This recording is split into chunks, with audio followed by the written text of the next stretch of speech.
right, everybody, welcome back to another CRN broadcast here with the National Sim Racing Retro Cup Series. My name is Dylan McDonald. Alongside of me is John Nobinger, another new guy to this series here, going to help me do this 267-lap showdown here at Viva Las Vegas, as normally it is Ricky Gonzalez or Caleb Collins in the booth with me here tonight, but tonight we got somebody to do it here. That's going to be John. So, John, why don't you introduce yourself to everybody out here tonight, and let's get ready to go racing. Ricky, appreciate that introduction. Yeah, we're just, got a lot of laps left on offer here tonight, so it should be an interesting race for sure. Be the first time I've done one quite this long, so... Yeah, it's definitely going to be something fun here tonight, as we have something special in the store for everybody here tonight. We're actually going to bring in Stoney Benfield into the broadcast booth after his qualifying run. He is what they call a faster pastor.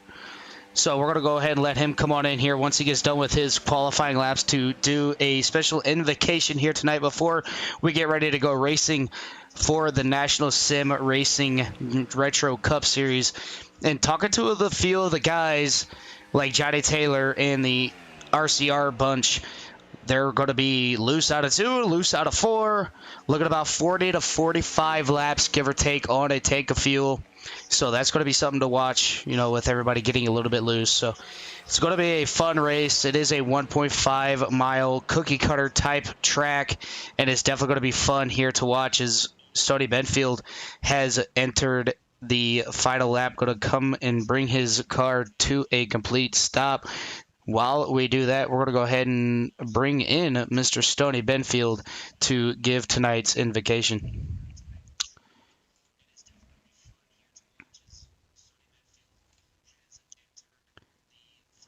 Stoney, this is Dylan and John in the broadcast booth. You got a copy?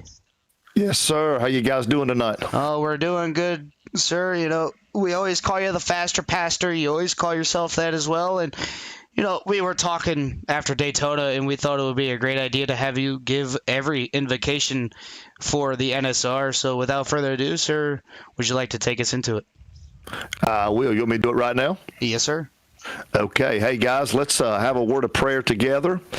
Lord, we come tonight in Jesus' name, as we come tonight to have fun and to have this race. And I pray that everybody would have a great time. Lord, I pray you would be honored and glorified in everything that's said and done in this race. And thank you for the opportunity. Thank you for all these people that work so hard to put this together for us. And we trust you and look forward to a great race in Jesus' name. Amen. Thank you, guys. Thank you, Stoney. It's always great to have somebody that is a pastor to come in and give these guys well wishes, and we wish you the best of luck out here tonight. Hey, listen, if anybody wants to, if you don't have a church you attend, I'll be online in the morning at 10:30, prospectbaptist.com. All right, thank you, Mr. Stoney. Thank you. Yeah, yes, yeah. Sir. We'll hopefully we'll be talking to you at the end of this race. I hope so. Victory lane, man. All right, buddy. Take care. All right, John, we got our invocation done in here tonight, running up the qualifying as of right now. 4 minutes in out of 10 minutes of qualifying. You're seeing the track right now the way it is. And, John, give me an idea of what you're going to do with it being a 267-lap race. Are you going to be conservative? And what's going to be the lap that you really want to try to push your way to the front? I mean, with these old school cars, watching out for that rear tire is going to be, it's going to take a little looking after. So honestly, first, probably half of the race, I'm going to try to play it safe, stay out of trouble, keep it all good. And then towards the end there, just, probably 50 laps to go, start pushing into it. Yeah, I think I would have to agree with you on that one. I'm going to break this race down into segments. So the first segment, just get a feel for the car, see what I can do. Try to mess with a little bit of pit adjustments, see what I can get away with, what I can't get away with. the middle of the run, start to inch my way forward, and then probably 40 to 30 laps to go. That's when I'm going to try to make my way to the front. But you also got to take care of those tires. Granted, over here, tires are free. You can get as many sets as you want, but you always want to have that set of tire in your back pocket just in case something does happen. We have seen a lot of weirder stuff happen, whether it's road racing or oval racing, dirt racing, anything like that. We're always going to see something happen that you didn't think that could happen. So having that mindset of taking your time, being easy, is definitely going to be a focus that a lot of these drivers are going to have. I mean, last week at Rockingham, 220 laps green, and that was an absolute amazing finish. There's only been technically 4 different winners. 2 of them were for points. The other 3 races were not for points, just the Bud shootouts and then the Clash, or the shootout, or the Twin 125s and then the shootout. So Johnny Taylor has won the Daytona 500, and then Johnny Taylor has won Rockingham last week. So Johnny Taylor has all the momentum coming in here tonight, looking to make it 3 for 3, but he's got a hard-charging Alexander Encarnacio, who got into a really bad early caution last week that took him out of the race inevitably. Mark Saccoci had a really good run towards the end. Brandon Bass was gone last week at the Talladega race. He's back here tonight. Brian Wiggins, Shane Wilden, Dominic Bettini, William Martin, Robert Lawrence, who dominated the Rockingham race, but just fell just a little bit short last week of the win. And then you got Daniel Mulnix or Matty Clark, or pretty much anybody in this field has a solid chance to win here tonight. And, without you really knowing anybody, so it's kind of working out to our favor. If you had to choose 2 people, John, your dark horse and your favorite, who would you have to go with? Like I said, not knowing anybody here, let's see. Looking through the list of names, well, I don't know, someone maybe like Matty Clark there. It looks like he's got a pretty good time. And then, dark horse, maybe somebody down there like Bradley Brandon, maybe. So you're saying, okay, so you got Brandon and the number 9 as your dark horse, then you got Matty as your favorite. My favorite is going to be the guy who has won the last 2 races. It's going to be Johnny Taylor in that number 3 Intimidator machine.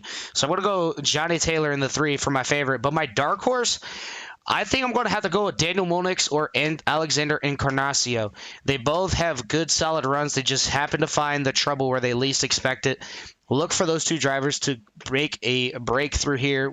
I have seen Alexander Encarnacio be super quick, super competitive, be up there when he needs to be. It's just he catches people at the wrong place at the wrong time. So maybe this could be a turnaround point for those 2 drivers, or everybody for that instance. One bad race could define how the rest of your season goes, kind of, depending on how your mental capacity is. I know with me, if I have one bad race, it transpires through the whole season.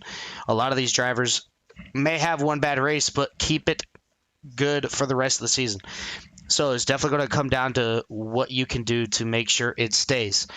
With there being 1 more minute left in the qualifying, I just want to give a big, big, big shout out to everybody who has followed CRN from day 1 until now. We have hit our next goal of 500 subscribers. We are currently at 502, so without you guys, we would not be anything. I want to send a big, big thank you to you guys.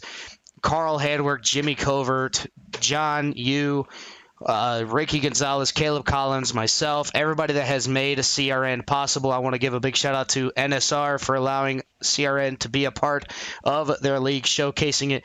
Shane Super Late Model Showdown, Jeffrey Vickery, and all those guys, UCRL, and Core Racing in general.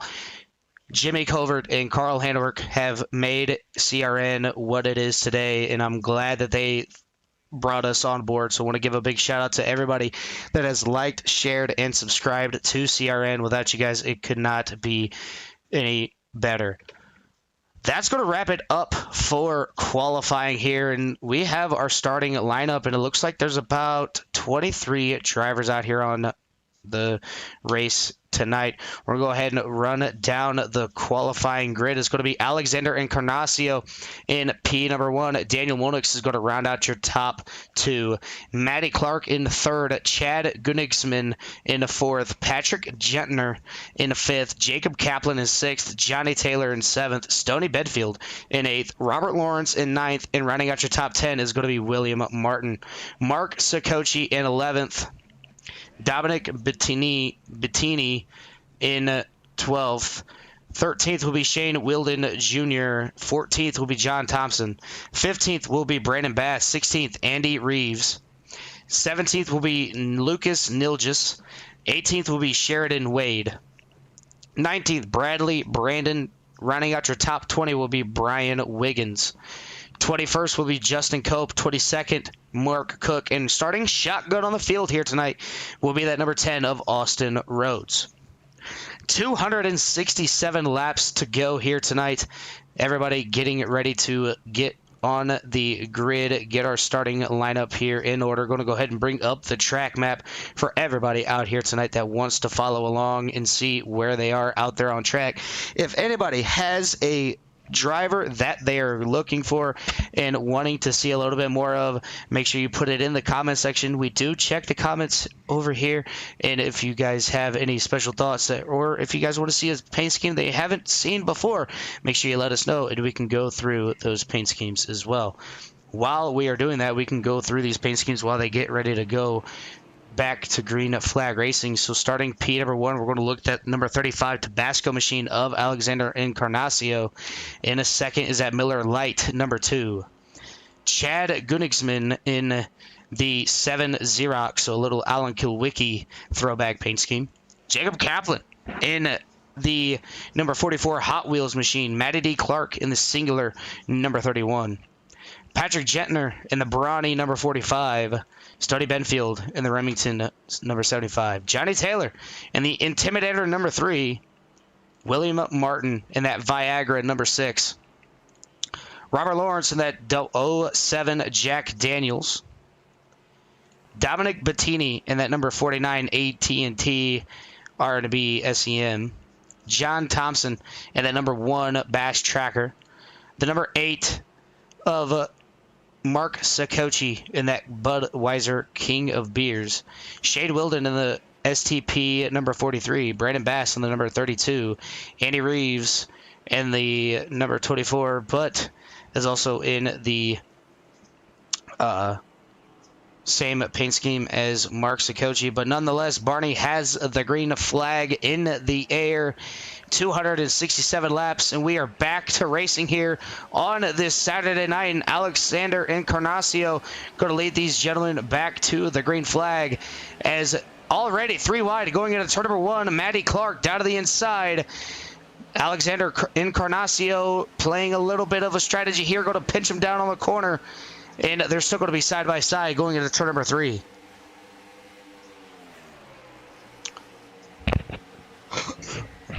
Able to get single filed all the way through. Alexander getting a little bit loose. That's going to allow Matty Clark to get up to the outside. Not going to be able to have the power to power around him as Alexander Encarnacio has set the fastest lap of the race with a 37.027.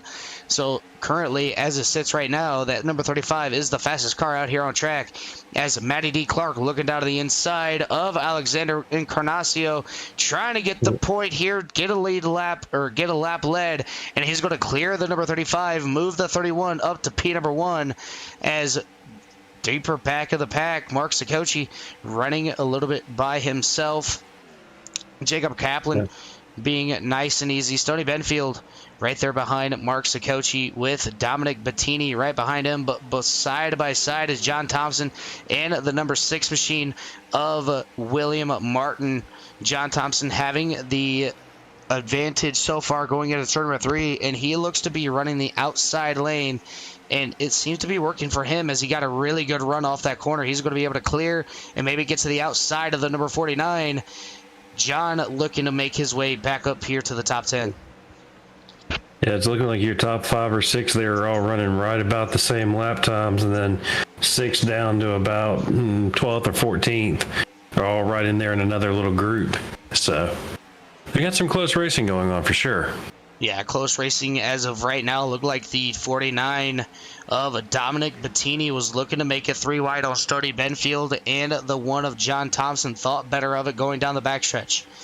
Now it is all up to Stony Benfield. We know how he likes to save a little bit of tire. His car came in super late last week at Rockingham, was able to track down the race leaders and grab the position as we're looking on the board with the number 32 of Brandon Bass right behind the number 5 Lowe's machine of Brian Wiggins. Brian Wiggins going to drive it in super deep, almost got to the back end of that number 6 machine as it looked like the 24 got a little bit loose on exit, almost hit the wall, but he's got Bradley Brandon right behind him trying to make a move in that Casey Kane number 9 machine as he is having a little bit of blinking going on there. Yeah, a little bit of internet gremlins coming out there. Going to go ahead and move on over here to Lucas in that number 14 machine. He's going to be right behind Bradley Brandon as right behind them, it looks like the 45 or the 28 is trying to make his way back up here to the front. And so far, it looks like the 3 of Johnny Taylor, who started P number 7 on the field here tonight, has dropped all the way to the back. He's having a little bit of connection issues.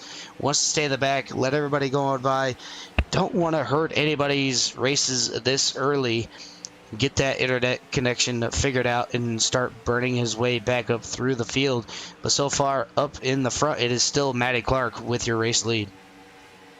Looking at the top speeds here, Dylan, these Gen 4 cars aren't any joke. 202 miles an hour out of Kaplan up there with the fastest speed so far. So they're moving out there tonight. Yeah, and that's what's good about, with the NSR, they are doing open setup. So it's not a fixed setup. It's completely open setup. And got to give a big shout out to Michael Conti with RaceEPI.com.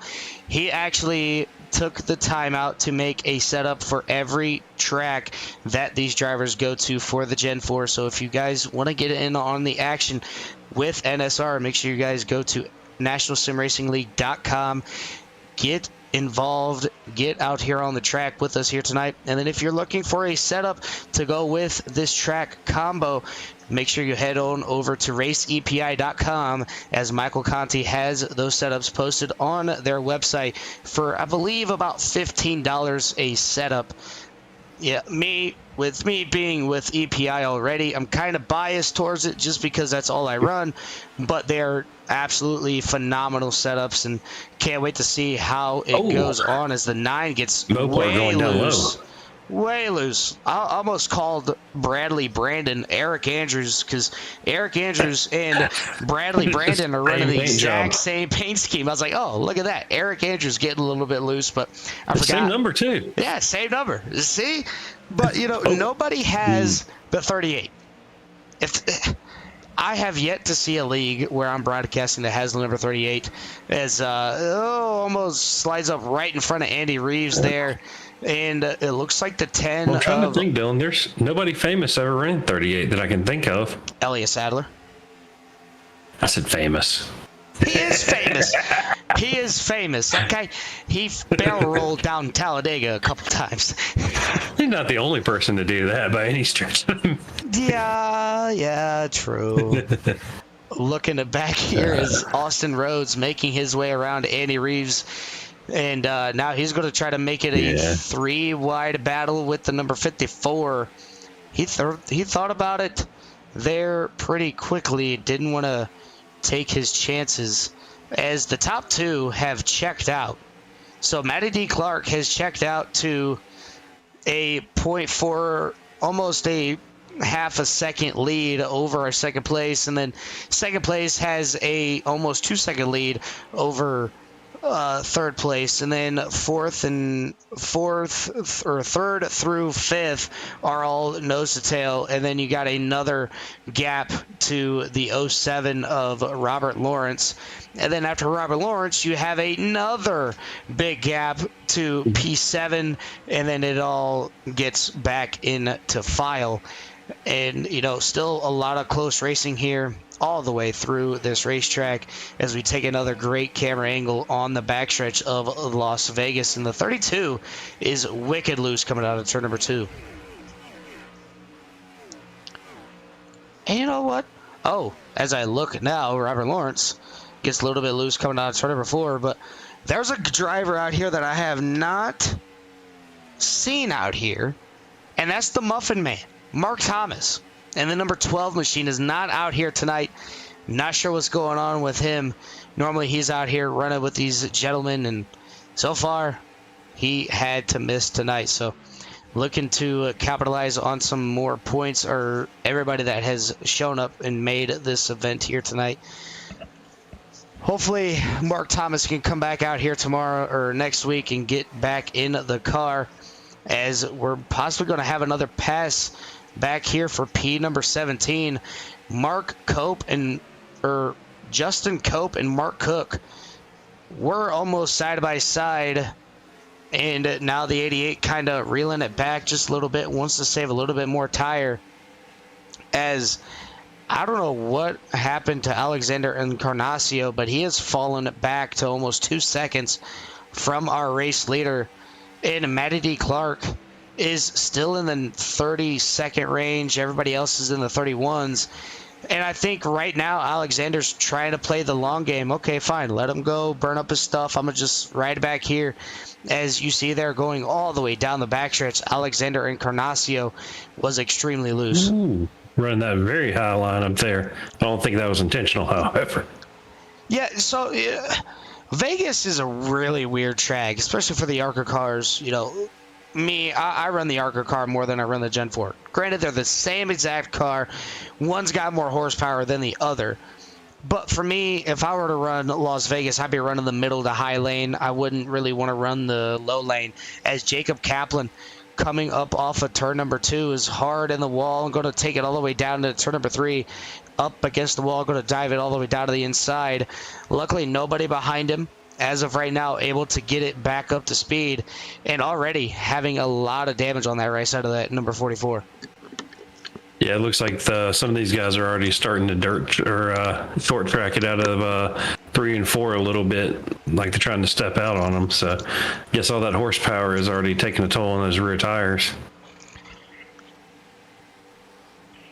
Yeah, I think with these drivers being on throttle as much as they are, it's really hindering what they can do out here. Granted, if we were at, like, let's say North Wilkesboro, or a track of that surface where you're barely on the throttle but more on the brake, you would see these drivers not getting super loose. They would if they got on the throttle a little bit too early and too aggressive. But other than that, I mean, it's Vegas. They're going to be pretty much wide open as much as they possibly can. And then they're going to start backing it down once they get into a rhythm. Everybody is into a rhythm as of right now. And, we started out in the 29-second lap range. And in 21 laps, they have fallen down over 2 seconds a lap. So tires are going to be absolutely huge here tonight. Yeah, it looks like everybody's pretty much in that 31.3 to 31.5 or 6 range for the most part. Yeah, talking to, all the RCR guys, they were telling me how much fuel they were looking at, how the track was going to transition throughout the day here tonight, and it couldn't be far from the truth. I mean, you're already seeing it 20 laps into a run, as the 07 hard of the outside wall, he just going to go ahead and ride it all the way around. That is one thing about Vegas. That wall, once it sucks you up in there, it doesn't want to let you go. Yeah, especially with the Gen 4. If I can get it to a good camera here. Wait till Jacob Kaplan gets out of the corner here, and you can see it. The car's kind of yawed out. It's kind of crab walking, dog walking, whichever way you want to put it. But the rear end sticks out a little bit more than the front does. But it looks like his right front's got a little crinkle in it too. Yeah. That's from him hitting the wall and riding it all the way down the backstretch. As he was our first victim of that. Riding right behind him, though, is the number 8 of Mark Sikochi. Yeah, you Gonna can go see ahead it and starting to step on him. yeah, it's already starting to step on him. We're going to go ahead and take a look on the onboard view of this number 8 machine and just see how much he's really having to saw the wheel or put more wheel input into it just to get around the corner. As he got a really good corner exit off turn number 2. He's going to be right up on the back bumper of a Jacob Kaplan. Jacob's going to Looks like he's give going to get to down the low here. yeah, Jacob giving him the inside. Mark Sikochi using that outside to his using that inside to his advantage and move Mark Sikochi. Not just yet. I thought maybe he was going to be able to get around the number 44. Not able to do so just yet, but move him on up here as the 07 as went off the track crossover? and wrecked. As they're still green. The 8 machine able to get around the number 44. The 44 gonna make him move up the track like, hey, you may have gotten around me, but this ain't done yet. No, yeah, they are nose to tail fighting for that one. Yeah, they are. As Jacob Kaplan backs off just a little bit, as we're going to go ahead and take a look back at a CRN replay here really quick and see what happened to the number 07. Gets a little bit loose off turn number 4. Going to take it just straight down into pit lane. Maybe. Does he hit the cone? The cone does not survive. Well, actually, yes. The cone survived, but ends up spinning it out into pit lane. Not the way you want to start here tonight. I think that's a textbook unsafe pit entry. Yeah, I would say the same. Yeah, textbook unsafe pit entry as the 07 is still in a pit lane. But nonetheless, it is Matty Clark leading the field 27 laps down out of 267. And the number 7 of Chad is starting to close in that gap on Matty Clark. Everybody pretty much single file for the most part. I'm going to go ahead and just go back to our backstretch camera angle. There goes the leader, second place. Here comes third and fourth, Daniel Molnix and Alexander Encarnacio. Mark Sikochi and Jacob Kaplan. Stony Benfield up here to P number 7. And then back here is just a hornet's nest of drivers. 2 wide, almost 3 wide, going down the backstretch. Oh, yeah. That's the... Looking at the 2 side-by-side battles, the 88 and the 49 were side-by-side, but now it's Justin Cope and the 14 of Lucas Nilgis, as Lucas goes a little bit too high, going to use that high side hustle on the number 28, but the 28 is going to have the room and the power to get it down, but the 14 is still there, can't clear all the way up to the top, but still able to manage that P number 12 for that number 28 machine. And we're looking about 15 more laps till we start hitting our pit road green flag pit stops here. And it's, do you want to run the tank out completely dry, or do you want to come in with a little bit of safety net with about 1 lap of fuel left? Oh, I didn't catch it earlier, Dylan. Are they running full tank sizes here? Or? Yeah, full tanks. Okay. There.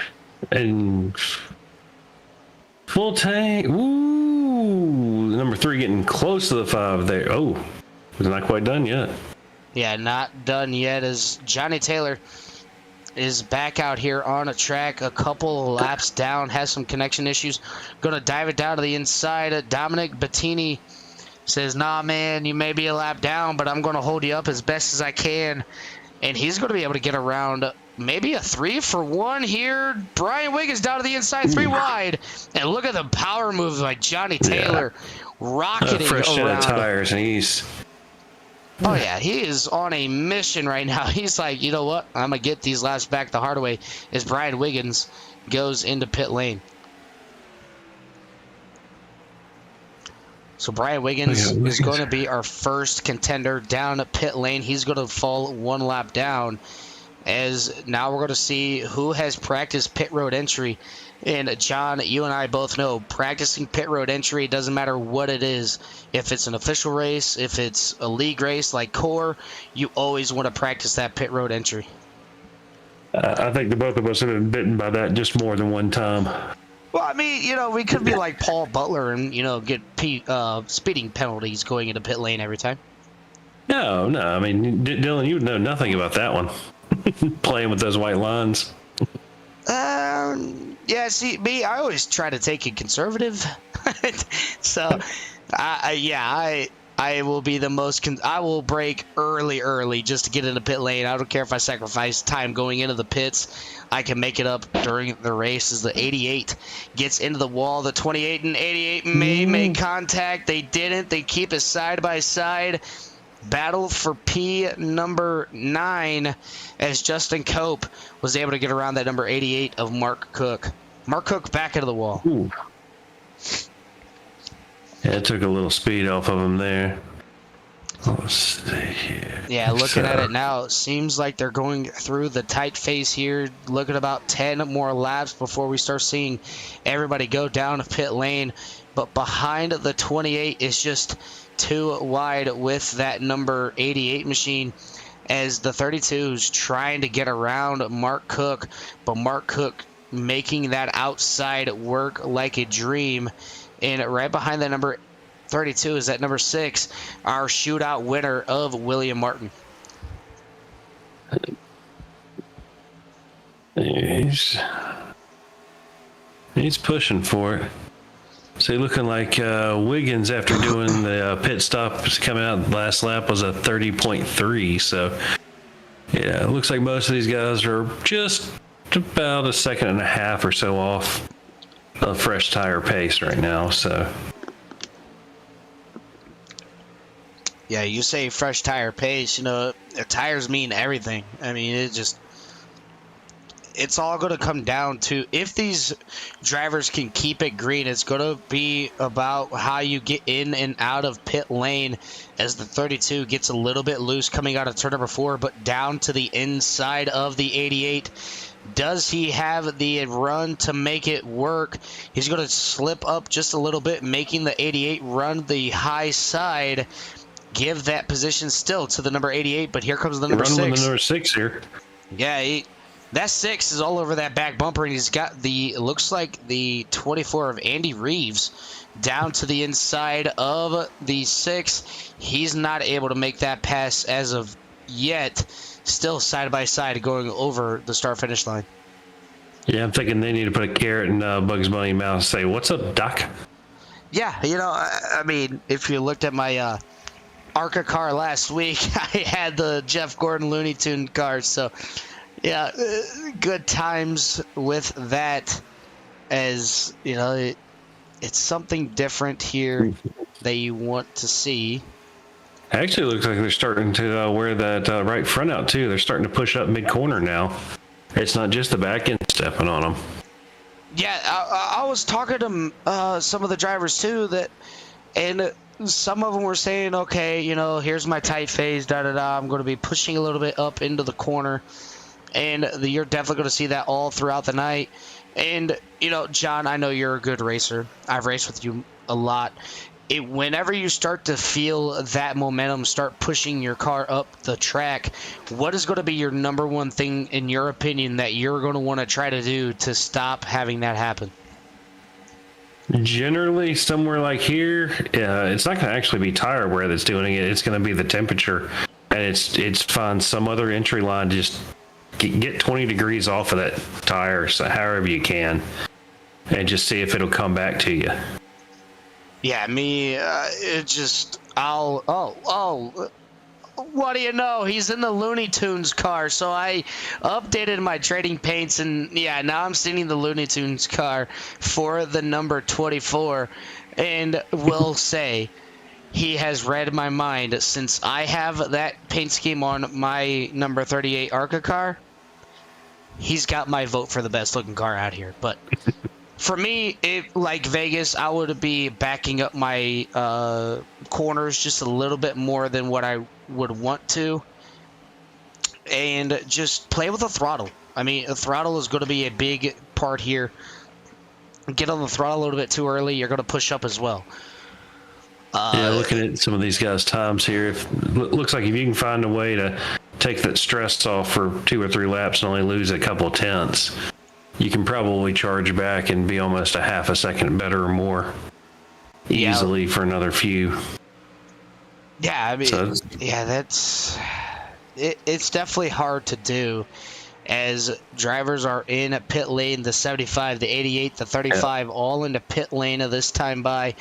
It's all going to come down to when does Matty Clark come into pit lane, because I believe that's when people are going to start coming in. And here comes our race leader, the 31 of Matty Clark, into pit lane this time by with the number 9. The 7's going to follow suit. The 3 and the 2 both going to stay out another lap. The 8 going to stay out another lap. The 54, he's already pit, so don't have to worry about him. But Daniel Monix will be your race leader here while everybody else is starting to pit. So let's see here. And pit road is a very busy place. I'll say most of these pit times right in there, right around that 14, 15 second range. So if memory serves correct from the ARCA cars, they're just taking 2, aren't they? At 15. Me personally, I think I'm just going to take 4 every time. If it's the final pit stop, depending on what lap I'm pitting on that final caution or that final pit stop, I may take 2. But if we have a quick caution, obviously, every driver's going to want to take 4, because, I mean, 4 tires are better than 2. It just all depends on what lap I'm pitting on, in my opinion. Did you get any chance to run a few laps here before we got into the broadcast tonight, Dylan? I have not. I could have, but I was like, I don't really have a setup for this track, and I didn't really want to spend the money to, buy the setup, since, I'm just the broadcaster. I'm not racing with these gentlemen out here.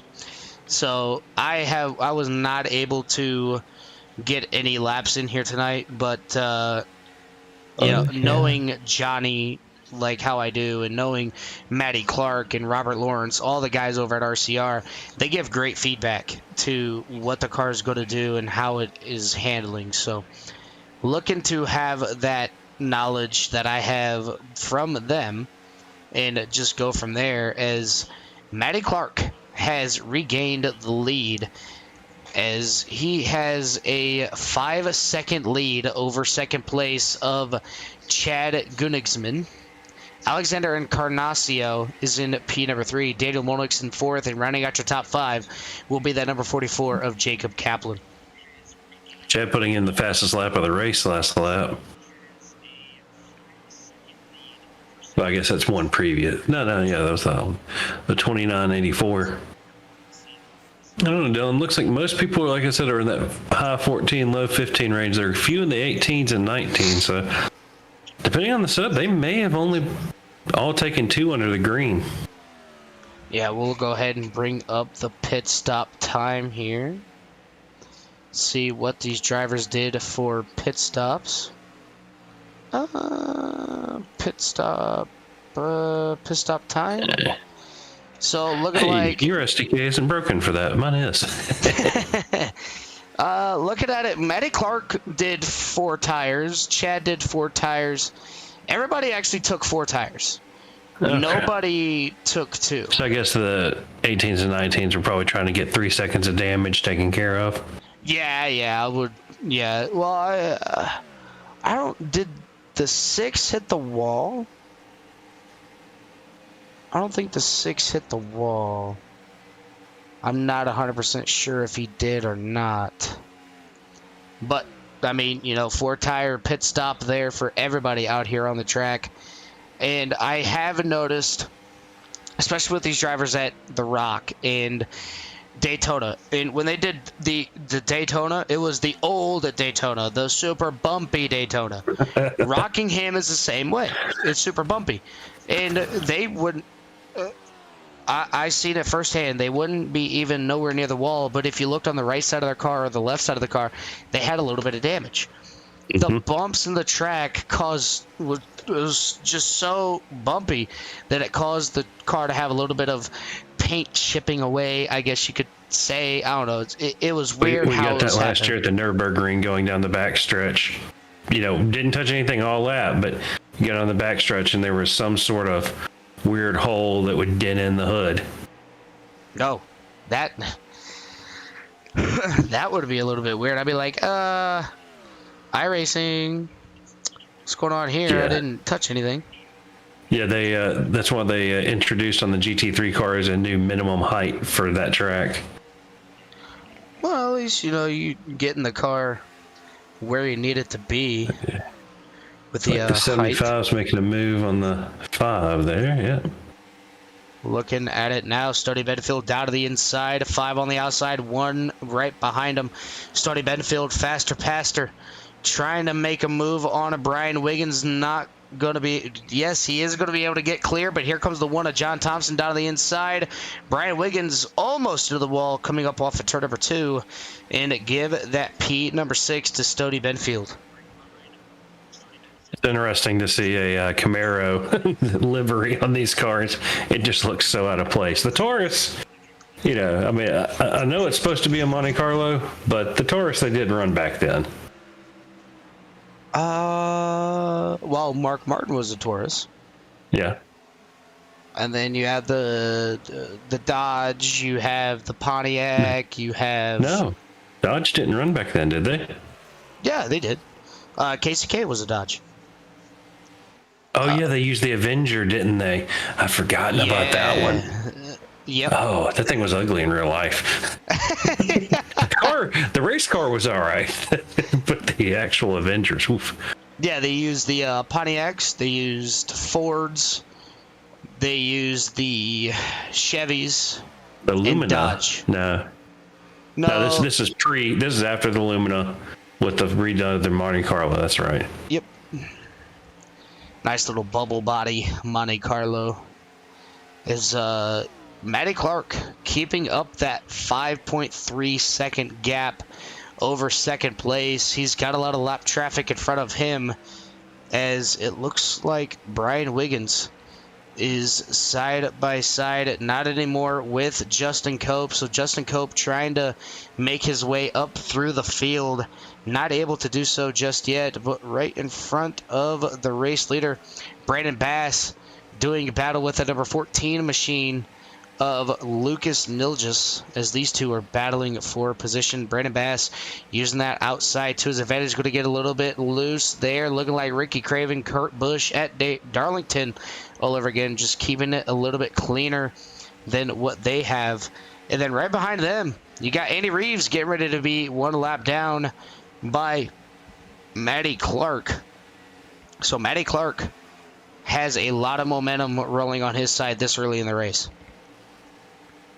Yeah, he's just putting in laps that are just super consistent, and it's hard to argue with that kind of performance.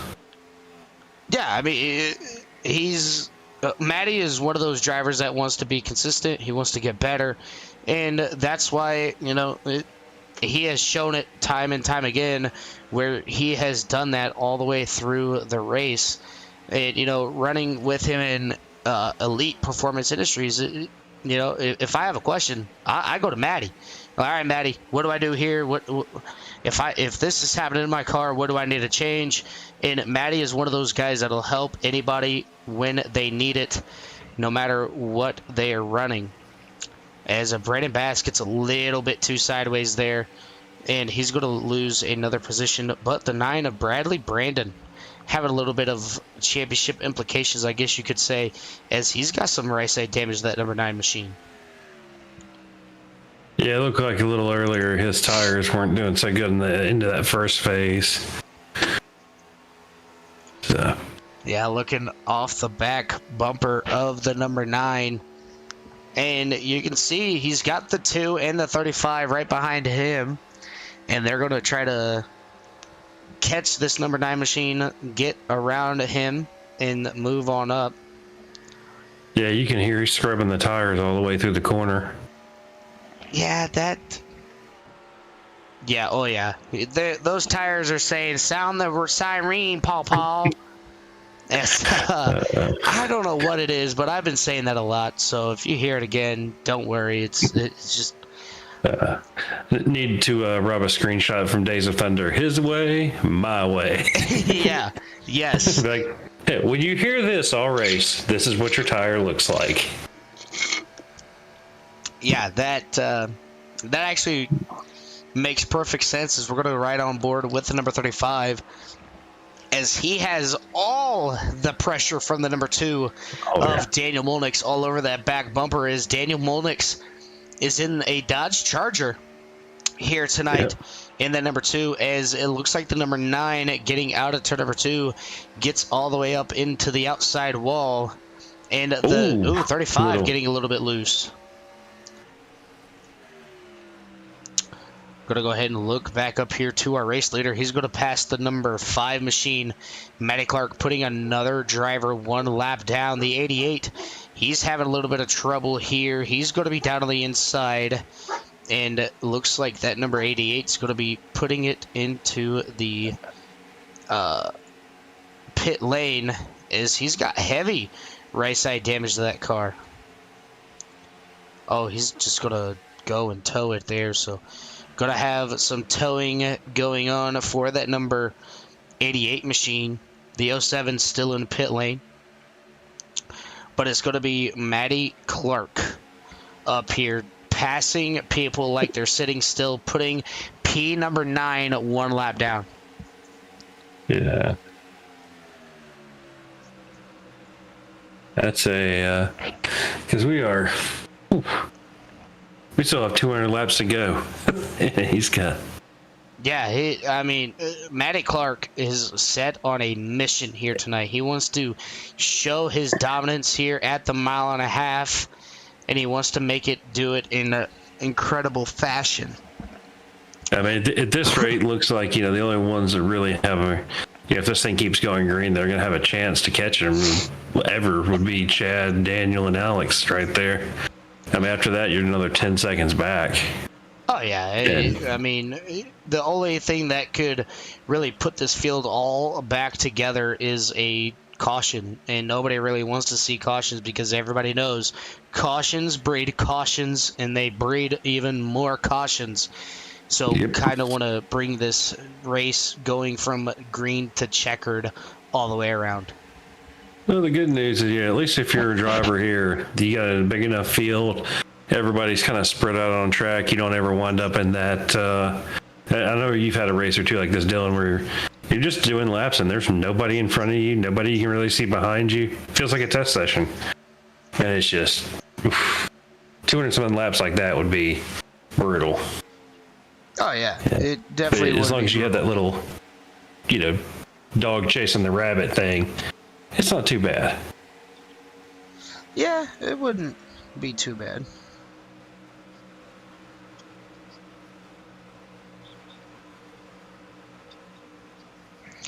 Looking at it now, and 200 laps to go as of right now. Matty D. Clark all the way up to a 6.7 second lead. And I think with this long green flag run, we're going to go ahead and mute the mics here, give our throats a little bit of time to calm it down, turn up the car engine sounds, and give you guys a little bit of you love to hear it.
All right, ladies and gentlemen, while we were away, we have our first caution out here on the track. Going to go ahead and go back and watch a CRN replay here to see what happened, as it looked like the 10 gets a little bit loose through the corner. Brandon Bass getting loose as well. Going to come back down, tag the 10, send him up towards the outside wall. He's going to hit it a ton. Brandon Bass going to go all the way down into the grass. He looks like he's going to be able to save it here. The 10, not so much, but a pass through the grass for the number 2 or 32 machine, and he's going to be able to keep that car straight and keep it going. But nonetheless, 78 laps. Nope, 75 laps under green here tonight, and we finally have our first caution. So, I mean, these guys were also getting on, if they, let's say I'm showing the longest one here at 44 laps. So, they weren't too far from needing to come in anyway. Yeah, they're going to have to pit, 267 laps, look at about 44 laps. Look at about 5 to 6 times, give or take, depending on the way the cautions fall. So this is pretty much a freebie for all the drivers that, were a lap down. They're going to be able to get their lap back, kind of go back around and go into pit lane. But by the time they get out, they're going to be, still 1 lap down. But it is going to be the number, I believe, the 14 of Lucas Nilgis will get the lucky dog. So there's going to be 9 drivers on tap here tonight that are going to be on the lead lap. And it looks like Alexander Encarnacio... they're all in the pit lane so far, and it's going to be Matty Clark beating everybody out of pit lane. Looks like Mark was having a little trouble trying to find his pit box there. Ooh, yeah, that's something that you don't really want to have happen. Pit road gets a little bit busy, and something like that could happen. Looks like Jacob decided to take a little time in pit lane to get a little bit of that right front, I guess, to repair it up. Showing him taking a 27-second stop.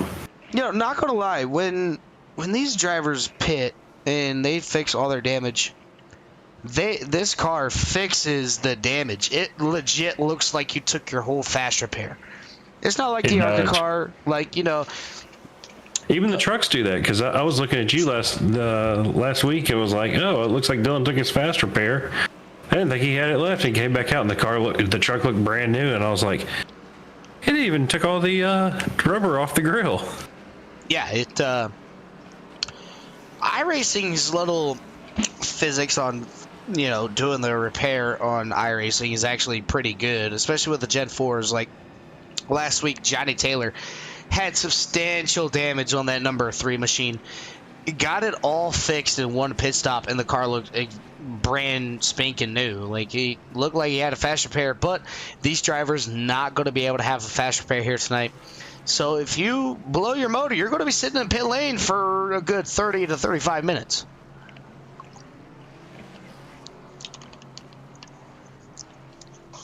Going to go ahead and look through these comments here while we're under caution. As Barry Kistler, got to give a big shout out to Barry Kistler. He's always on the broadcast. Comments, wishing everybody good luck and good race as always. Labra T saying, go get them Molnick. So we have a few fans for Daniel Molnick out here tonight. Ruth Gardner looking forward to our Pastor Stoney Benfield. High Tech Racing looking for Mark Sakochi.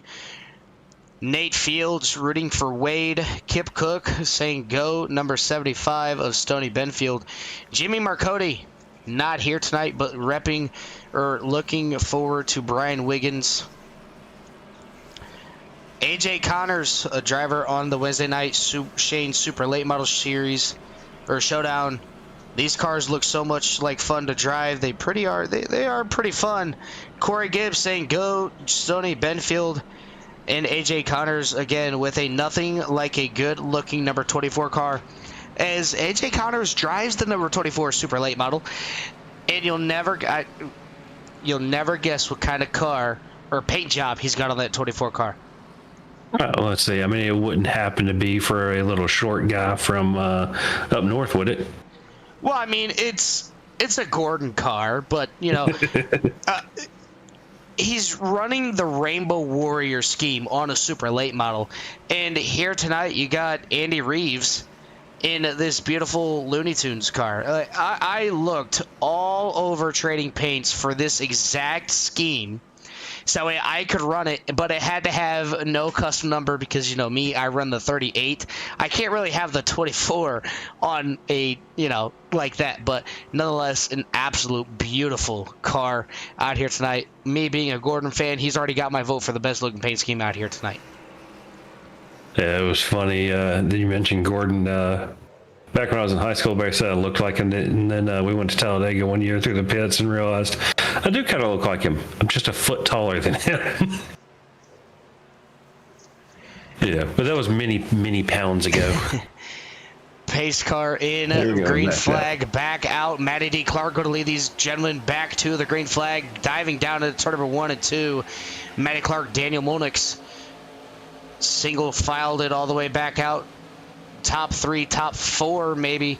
Yeah, top 4, all single file. And then it starts with Stoney Benfield now finally getting single file. But look at the 3 car of Johnny Taylor trying to make it 3 wide, trying to get as many laps back as he possibly can. And he is on a move, ripping the bottom, getting around Mark Sikochi, trying to get back up to the front, get around his teammate in that number 31 to get one of those. I think Johnny Taylor's either 13 laps down or 2 laps down. I haven't quite figured it out exactly how many laps down they really are, but he's trying to do 13 something. Down, yeah. Okay, so yeah, Johnny Taylor is 13 laps down here. He's just constantly trying to get back up there as Jacob Kaplan trying to use the outside to his advantage, not working so far, trying to get around Stoney Benfield, not able to do so. Stoney Benfield and Johnny Taylor super close, almost gets right hooked by the number 3 machine, able to keep it off of him. The 44 gets a little bit loose. Was that a little net code? It looked like he got a little bit loose off, but I'm not 100% sure. But if I'm that number 44 machine, I'd be like, why are you racing this hard? You're multiple laps down. There's no reason to pile drive your way through the field. But with Johnny being 13 laps down, he's got to make something happen. He's got to get up here to the front and try to make up some lost time. As Daniel Molnix, new race leader, gets around the number 31 of Matty Clark. Looks like Matty's coming back on the inside here. Yeah, it's side by side. Chevy versus Dodge. Who you got? I'm going Team Chevy. Ooh. Yeah, I'm going to have to go with you there. Because, I mean, if you think about it, Dodge, dead on driving, getting expensive, or dripping oil, dripping grease everywhere. Dangerous on days, gears engage. There you go. Then Ford. Fix or repair daily, but if you spell it backwards, it's driver returns on foot. So. Or down on roadside dead. First on race day. Or, change the F word to get another one there. Yeah. Flipped over, rebuilt Dodge. Yeah, I'd forgotten that one. Yeah, then of course you have Chevrolet with can't have extensive valve rattle on long extended trips. The fact that somebody ever came up with that one, how much free time they have. Yeah, or Jeep, just empty everybody's pockets. Junkyard engineered with extra parts. Oh, that's great. Absolutely phenomenal. As 86 laps in here tonight, Daniel Molnix still your race leader. Matty Clark trying to get back around the number 2 machine. But it looks like the number 2 of Daniel Molnix has some speed in that number 2 machine, just not able to get up toward the front. And remember, the 2 and the 35, those are my 2 dark horse picks here tonight. The favorite had to go with Johnny Taylor, and so far he has proven me wrong here tonight. So it looks like my dark horses are looking to make it go. And like I said, Daniel Molnix, the first 2 weeks have had absolutely phenomenal race pace, just wrong place, wrong time. Same with Alexander Encarnacio, and look at them both running top 3. I mean, with these higher speeds, I know the ARCA cars can get some pretty bad air wash, but it looks like Maddie's keeping about half to a quarter of that car just outside the line, going into those corners there. So, yeah, definitely going to be something to watch, and I wonder how bad the tightness would be being behind a car. I know these cars don't really do a lot of... Yep, he's looking to the inside here. Yeah, looking down to the inside. Daniel going to play the defensive line, kind of keep it pinned down to the inside, not letting Maddie get that huge run like he could have gotten. And if you let the inside have some room to drift up, it's over. Yeah, I mean, Daniel Molnix is playing his cars completely right, and look at that, giving him all the room he needs, doesn't want to feel like he's pinching Matty Clark down. Matty Clark, one of the more respected drivers out here in the field, just trying to log more laps. And I think right now Matty Clark is just content on running P2, just following the leader, and wants to be right up on that back bumper as he is right now, and going to force that number 2 into making a mistake as he's back down to the inside of Daniel Molnix, going to try it again here. And the one thing I do know about, especially with open setups, the 2 got a little squirrely. With an open setup, the more you battle like these 2 drivers are right here, the more tire wear you're going to use, because you have to, one, if you're Matty and you're down on the inside, you got to turn the wheel a little bit more to keep it down on the inside. Now, the guy on the outside has to use throttle to turn his car, so he's going to burn up the right rear as he is all over the back bumper of Matty Clark, but move Matty Clark back up to P1. Oh, yeah. Dylan, have you run the Gen 4s yet in any kind of, where they're getting nice and close to the back of each other like this yet? I did Daytona. Are they, how are they on overheating? I mean, I assume with a little bit more power. Oh, yeah, they probably make a little more heat. You can definitely overheat your car. When we were at Daytona, Johnny Taylor put up a couple of practice sessions. I got in the car, ran practice with them, and yeah, I can't remember how many laps you could stay behind somebody, but you definitely felt the effects of overheating. I think he pushed it all the way to like 325 degrees. 330, and then it finally went kaput. But yeah, you can push a very long time, other than, if you're in the Xfinity car or the next gen or the truck, where you can only push about 5 to 10 laps, and you're like, okie dokers, gotta pull out of here before I get blown up. Yeah, Matty Clark opening up a big gap on P2, able to keep it pinned down there. Looking back here, Shane Wheeldon battling with the number 1 of John Thompson. John looking down on the inside and not able to get there. Shane Wheeldon able to hold him off.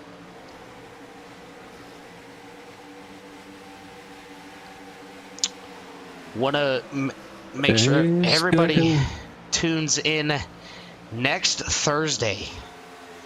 We have our first official CRN Cup. John, I can't wait for that. I'm racing in it. I'm pretty sure you're racing in it as well. Oh, yeah. And, it's just going to be all the leagues that CRN broadcasts. They're going to put up a team of 4. 2 drivers for the oval, 2 drivers for the road.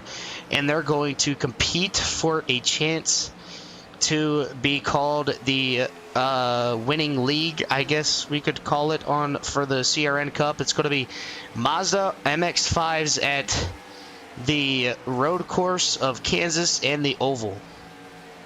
Yep. So definitely going to be fun. I can't wait. Mazdas, Kansas, bump drafting, move out my way. It's going to be street stocks for the oval. Oh, yeah, street stocks at the oval, then it's MX-5s at the road course. That's what it was. Hey, we could have done street stocks for the roadside, too. That would have been fun as well. No, it wouldn't. Nope. Count me out there, boss. I have done the You don't street like the stocks. street stocks on the road? No. They do so well. The last time I did a street stock race on a road course, it was Charlotte Roval for a league race. And that was terrible. Oh, that was horrible. Well, okay. So it was when I first started doing iRacing, and John, you know me. I'm not a road guy. No. Put me on an oval, I know my stuff. Put me on a road course, I'm like, I don't know. What do I do? Granted, we've had some of their best times in road racing, endurance races, Spa and Daytona 24 and Bathurst. And then there's a track that I wouldn't even bother purchasing. Will never purchase it. Well, I lied because I'm going to. But even try to do, and that's going to be the Nürburgring 24. I think anybody that it's not fun. I'd rather do 48 hours of Daytona road course over Nürburgring of 24. It's just one of those things. Once you learn the track, though, it's not bad. It just takes 1,000 laps to know it like any other course. I think what was it, Gran Turismo 3 was the first one that had that. All right, we're going to cut over to You Love to Hear It, and we'll be right back.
All right, everybody, we are back here tonight.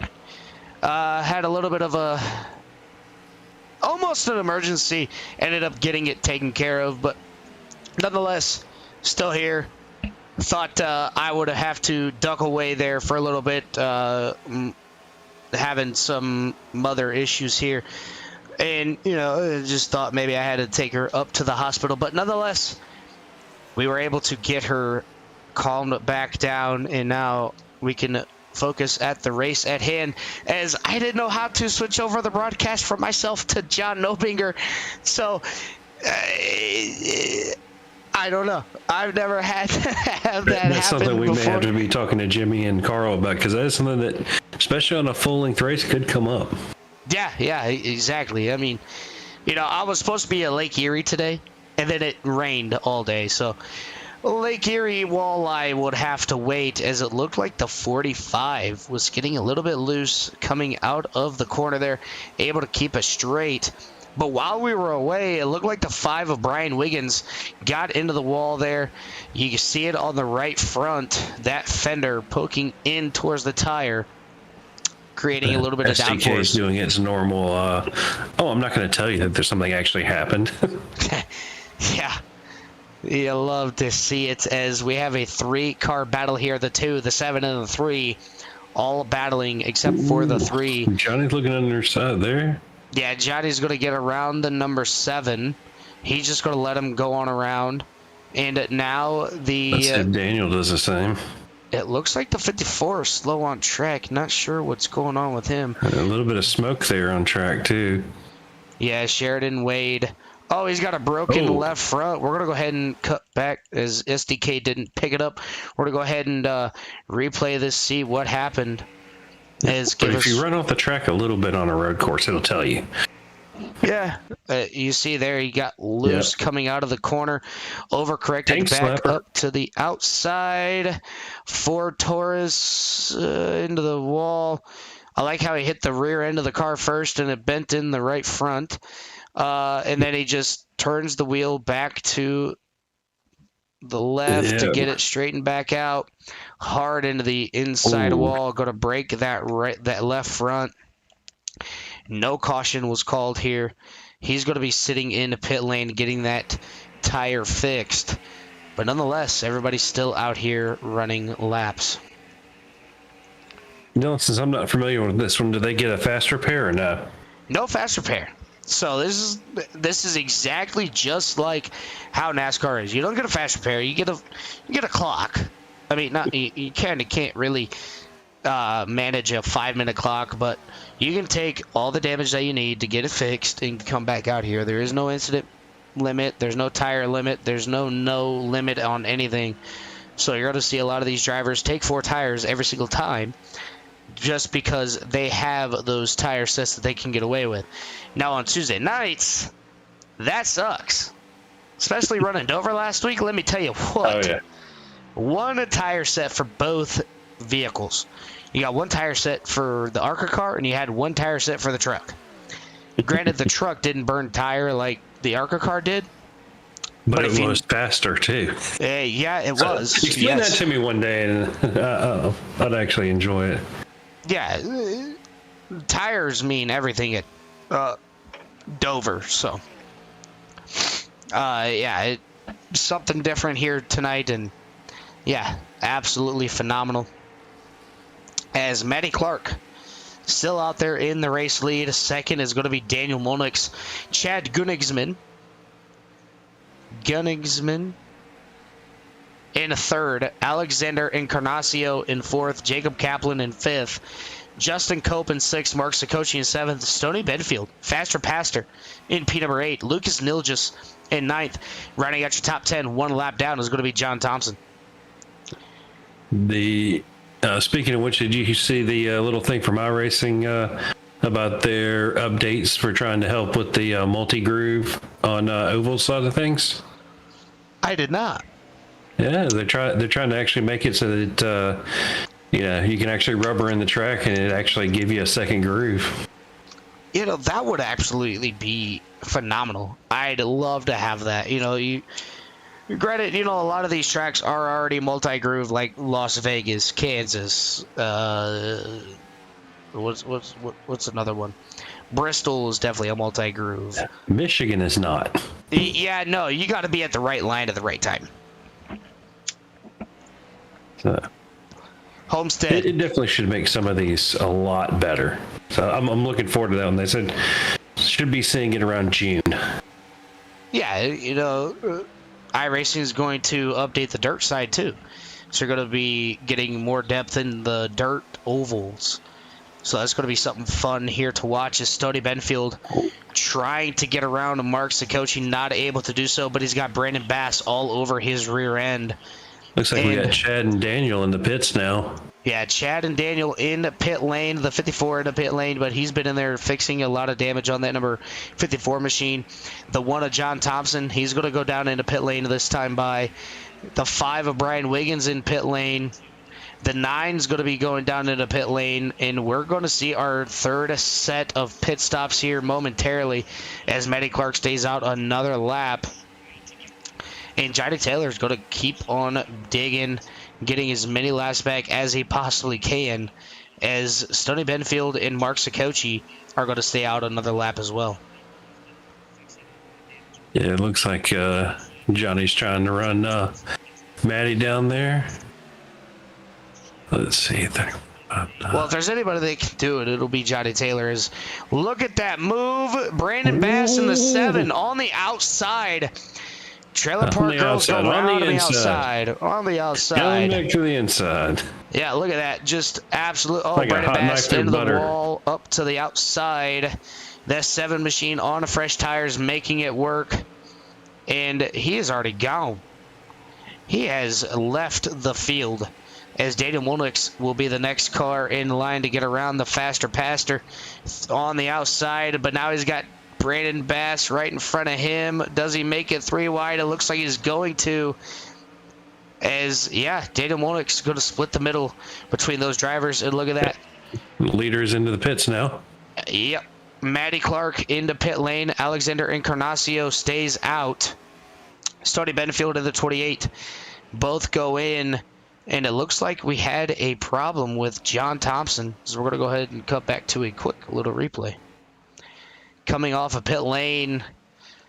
And it looks like maybe John Thompson. Yeah, I'm not sure what happened to the number. Box a little wrong? Yeah, no. He just came to a stop. Okay. Not sure what happened to the number 1 machine. But he had to tow back to his pit lane. Matty's on his out lap. Chad's coming up. Who's going to come out in first? You would think Matty Clark. Chad. Chad, oh, okay. I guess those extra 3 laps, 4 laps. Yeah.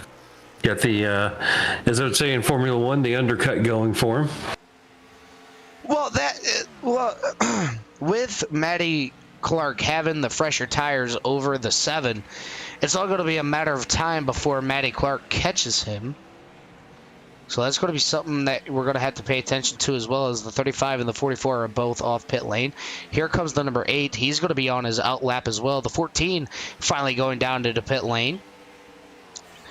And, that gap is slowly starting to shrivel up, as Chad is going to be your new race leader, putting that number 7, Alan Kulicki, number 7 into P number 1, this time by P number 2 will be Matty Clark, and you see the gap there, 2.9 seconds in closing for your front 2. Yeah, every time I hear Alan's name there, I immediately think Hooters, not the Xerox car. I forget he ran that one. Yeah, see, me, I wasn't really alive or thought of with Alan Kulwicki.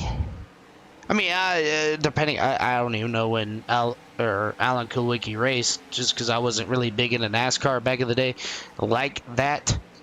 But, it just... These were the last cars before I quit watching NASCAR. Yes, after the Gen 4s, it was... Yeah, see, me, I was started more making into an football. entertainment show and not a race. Looking at it right now, something has happened to the number 14 machine. of Lucas Nilgis. Go ahead and look at him. He may have some damage on that right side, or maybe he got caught speeding. Had to come in and serve that penalty. Chad. He came in from the lead there for a... I'm going to go ahead and look at the rear bumper of Chad. As, well, now you can see Matty Clark coming into the picture, and Chad right now is probably looking at that relative going, okay, he's catching me really quick. What do I have to do to keep that number 31 behind me? And last lap was 0.4 of a second. Yeah, just looking at Matty Clark, just running that inside lane, keeping that car pinned to that white line, and he's going to make a quick move on that number 10 machine. And that gap is already down to 1.6 seconds, so Matty Clark closing in super quickly. As we're going to get a lap time here, 30.589 to a 30.072. So Matty Clark, half a tenth quicker than our race leader. At this point, Dylan, are you going to try to look after the tire a little bit more to try to leverage that gap over a longer amount of time, or are you going to just try to get right back up to him and pass him and see if you can't just march away again? With the because a 4-lap advantage isn't too much, but yeah, I mean, I think this is where I just want to ride and just keep riding. I mean, obviously, Matty Clark is going to catch the leader and pass him, but do I want to keep burning up my tires just to have that happen and then have something happen in front of me where I can't control what's going on? No. I think right now I'd be wanting to be super conservative on what I'm doing and to see what happens. Is that gap is now under a second. So Matty Clark running 30.2s and Chad running 30.6s. So Matty Clark definitely putting in the laps to catch our race leader, as it is now down to 0.5 of a second.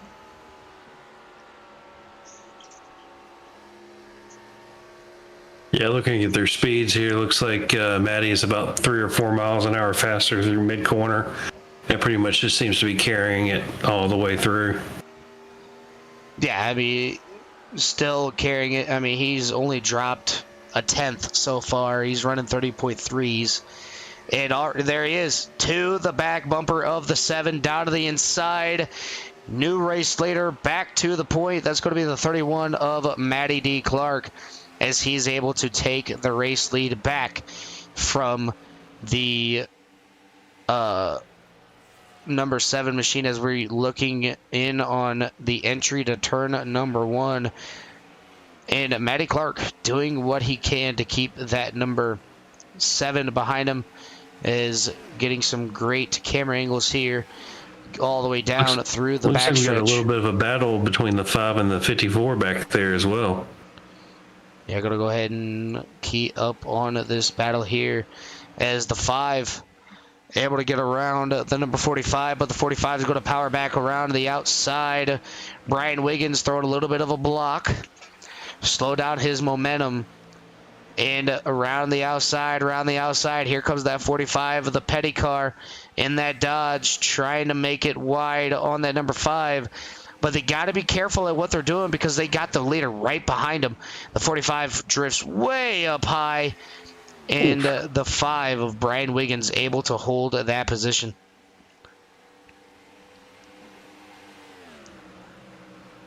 Yeah.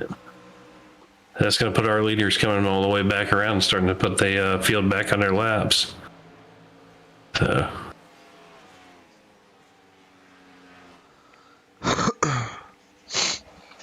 Yeah, these...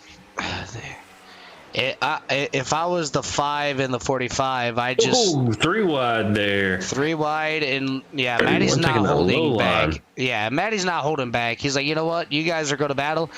I'm just going to go on right on around you. I don't care what happens. I'll make sure to do what I can to get around you, as Matty Clark makes quick work of the number 45. Now he's got to try to track down that number 5 machine and get around him.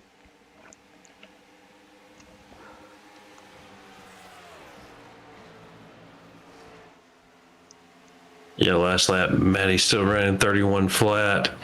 Chad was 31.2, so even getting through this traffic, he's still clicking in some good laps. Yeah, still clicking in extremely good laps here is, Johnny Taylor running 30.8. So almost a second quicker than our race leader here, as Matty Clark able to get around the number 5 Johnny's machine. made it up to 17th so far, so. Yeah, one thing I do know about Johnny Taylor is, he's that type of person that, he may go multiple laps down, but he's not going to quit a race. He will stay in it because, anything can happen here. And you're seeing it here tonight, Johnny Taylor having the bad internet connection issues during the beginning of the race. Now it has fizzled out, and he's running good, clean race here. And you hate to see it, especially, in core, if somebody were to have internet issues like that where it just kicks them off, you'll get all your laps back but one lap. And then, obviously you got to wait for a caution to come out to get that one lap back. But over here, I don't think they do that for these drivers. So if you lag out or you throughput, you're kind of screwed. You're going to have to race your way back into this race. And yeah, I don't think Jimmy Covert could run with these guys for that matter alone. Yeah, I mean, I wouldn't. Now, if I didn't pick up the broadcasting gig, I wouldn't mind getting out here and running with these guys. I just feel like I wouldn't even want to make it through half of the race. I'd be like, all right, I'm done here. I'm tired. I'm going to bed. But just watching these drivers, I mean, just the skill set that these drivers have and the focus and the commitment to run these 100% races, that's what you want to see in these leagues. The car count just keeps going up and up every week. And, it's great to see that these people out here in the iRacing world want to join a league like this one where they run 100% distances. And, just great to see as Johnny Taylor making a move on to P number 2 here. Going to try to be 12 laps down as Brandon Bass has taken that number 32 machine behind the wall. Yeah, let's see. Let's look here. Trying to see what the rest of their schedule looks like when they're going to be running these things. Oh, they got they're South going to Myrtle Boston. Beach and oh man, oof. You say it all you want. Talk about the Nürburgring being hard, but these things at Sobo, oof. Yeah, I mean, they got Twin Ring Motegi on the schedule. Myrtle Beach, South Boston. I think maybe 500 laps at Bristol. Yeah, that's going to be a good one to watch. Yeah, I run it in VR, and 500 laps of Bristol or Boston. That might give me some issues. I may not survive that. Yeah, I mean, the most laps I've ever done at Bristol was 250, so what's another 250 more, you know what I'm saying? I mean, it could be, Martinsville is going to be the same way, 500 laps. They're not doing they're doing the All-Star race here, but they're not doing the Coke 600. It's the Coke 600 is the longest race in NASCAR. So it looks like with the sun going down now. Yeah, this is going to go. Should be. Oh yeah, this track you're going to probably see 28-second lap times here. Now track temp's going to cool down a little bit, and then tires or cars are essentially going to get a little bit faster. Well, I was thinking we should be seeing the lights come on any second now.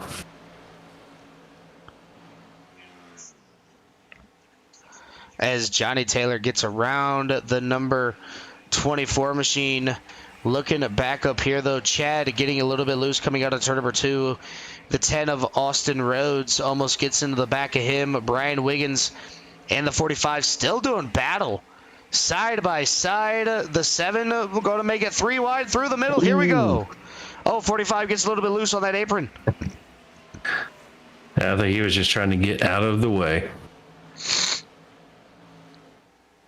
Clark's opened that up to a 4.5 second gap now.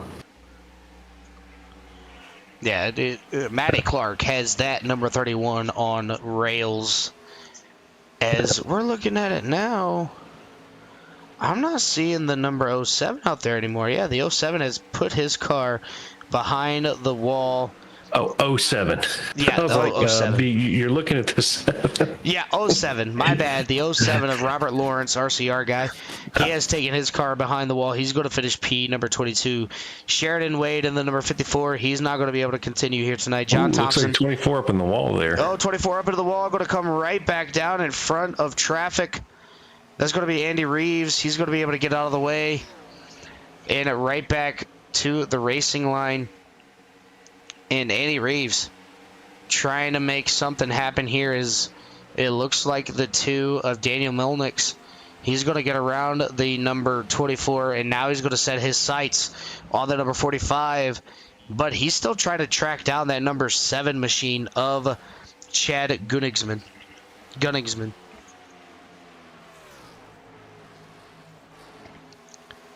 Yeah, it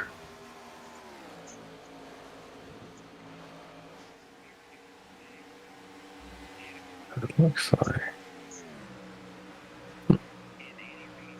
That's definitely an interesting thing. So all the way up to 9th has been lapped twice. Yeah.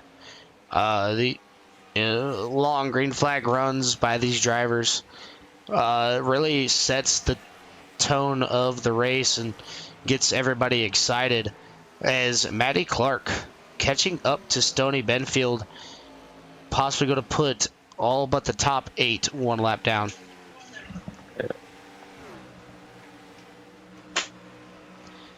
Daniel Monix still trying to track down the number 7 machine of Chad Gunningsman. Not able to do so, but Alexander Encarnacio, he's behind the 24. The 24 is going to come back up the racetrack after he gets around him. Yeah. Looks like Johnny's still just saying about 0.2 faster than Matty. So, yeah. Yeah, Johnny You Taylor. hate to see it with that internet, Tita. That would have been a fun battle to watch all night. Oh, yeah, Johnny Taylor not going to be able to make it 3 for 3 here tonight, so we're going to see a new race winner for the NSR as everybody is still trying to do battle here and see what they can do.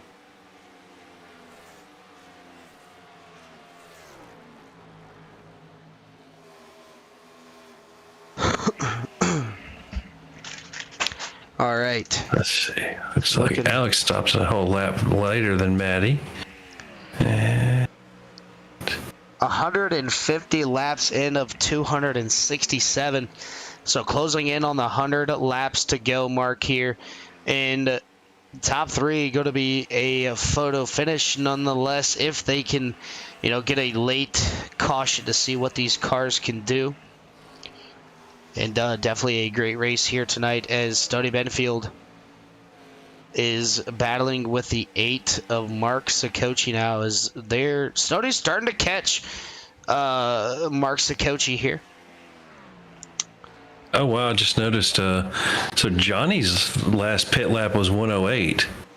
And so he's got 12 lap older tires than Matty and still running a little quicker than him. Man, that's impressive.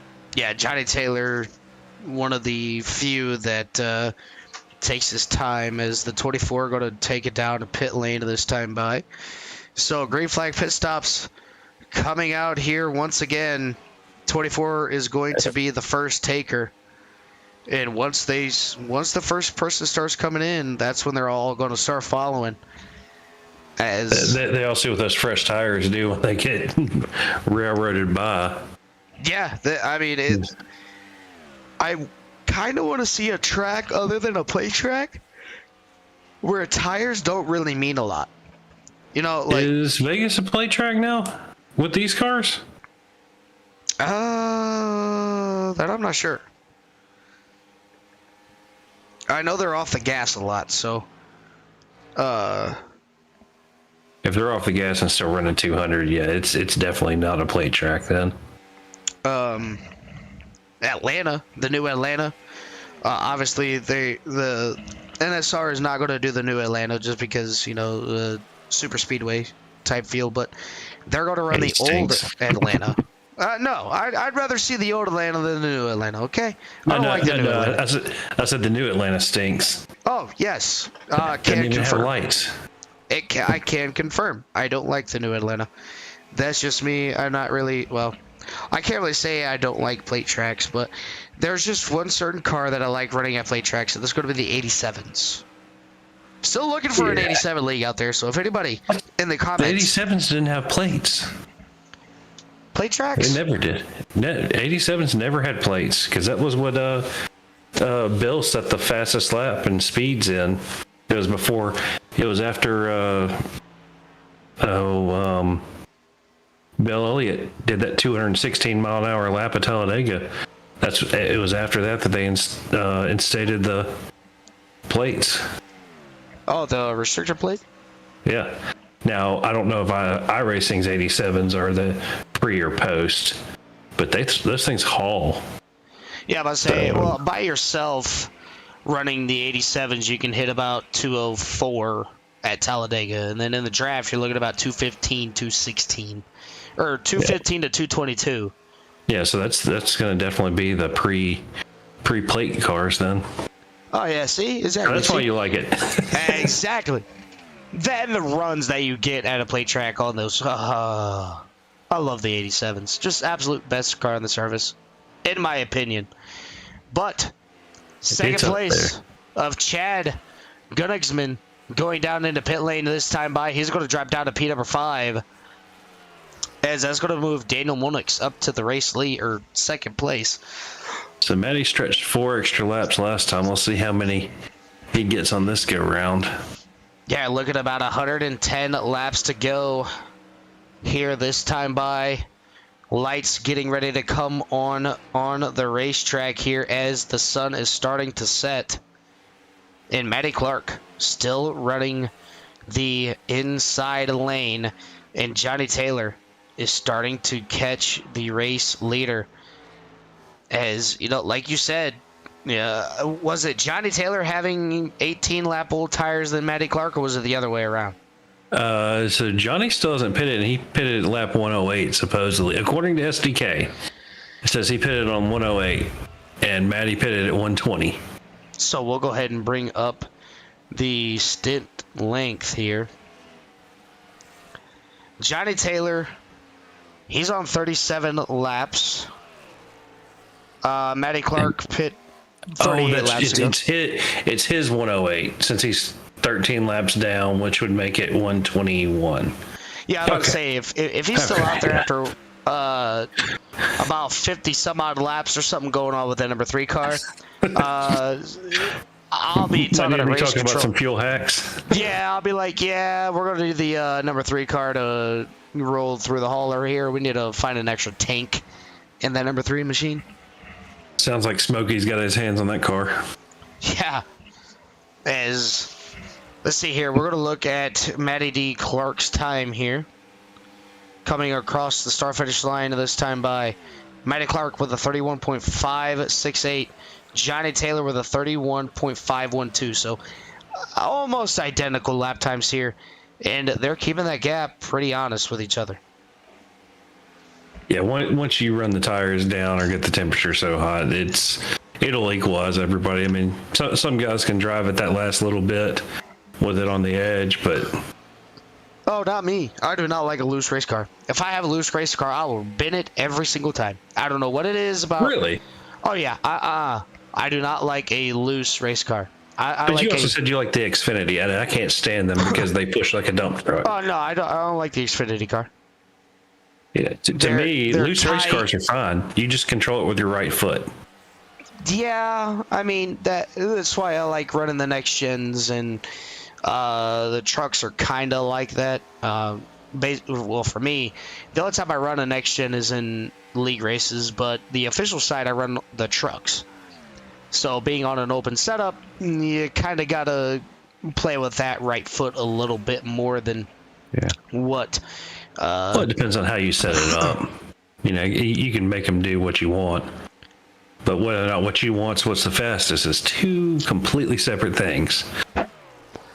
Also, while we are on the air, want to give a big speedy recovery. Well, actually, Matty Clark into pit lane this time by. So Matty Clark going to go down into pit lane. That's going to give the lead to Alexander Encarnacio, as he's going to stay out one extra lap over Matty D. Clark. But the lights just came on too. Yeah, lights on at Las Vegas, and want to give a big speedy recovery. Prayers to Tyler Payne and his kid. Got into a go-kart accident, I believe, tonight out at their local dirt go-kart track. So big speedy recovery to the Payne family. I know Tyler Payne, owner of EPI, saw his Facebook post today, and that I'm not a father, but I could only imagine what that would feel like, having that happen to one of your kids. So big speedy recovery from myself and CRN. Hopefully everything gets better with Grayson, and you guys are all in our prayers, as Alexander Encarnacio is in pit lane this time by. Looks like Matty squeezed an extra 3 on Chad there, so he should be screaming past him when he comes back up around this time. Yeah, already down to the inside, getting around the number 5 of Brian Wiggins. And Matty Clark coming around to take his first lap under power. So we're going to look at the lap time of Chad, and then we'll look at the lap time of Matty. And it looks like maybe Chad is going to run a 30, maybe a 29. 30.3. 30.3 and a 30.114. Stony Benfield, though, with the fastest lap of his life, a 29.918. So Stony Benfield is the fastest car currently out on track. And it looks like he might be trying to unlap himself. Yeah, he might be doing that. No, he is on the lead lap. Wait. Yeah, no, Stony Benfield is one lap down, so he's got to hurry up and get around that number 7 machine, and I don't think Stony Benfield has pit yet. We're going to go ahead and... showing him pitting on lap 161, so yes, he has. Yeah, so Stony Benfield has pit, as we're looking here. Chad pit on lap 156. Looks like the number 8 of Mark. Yep, he looks like to be the last one to pit at 164.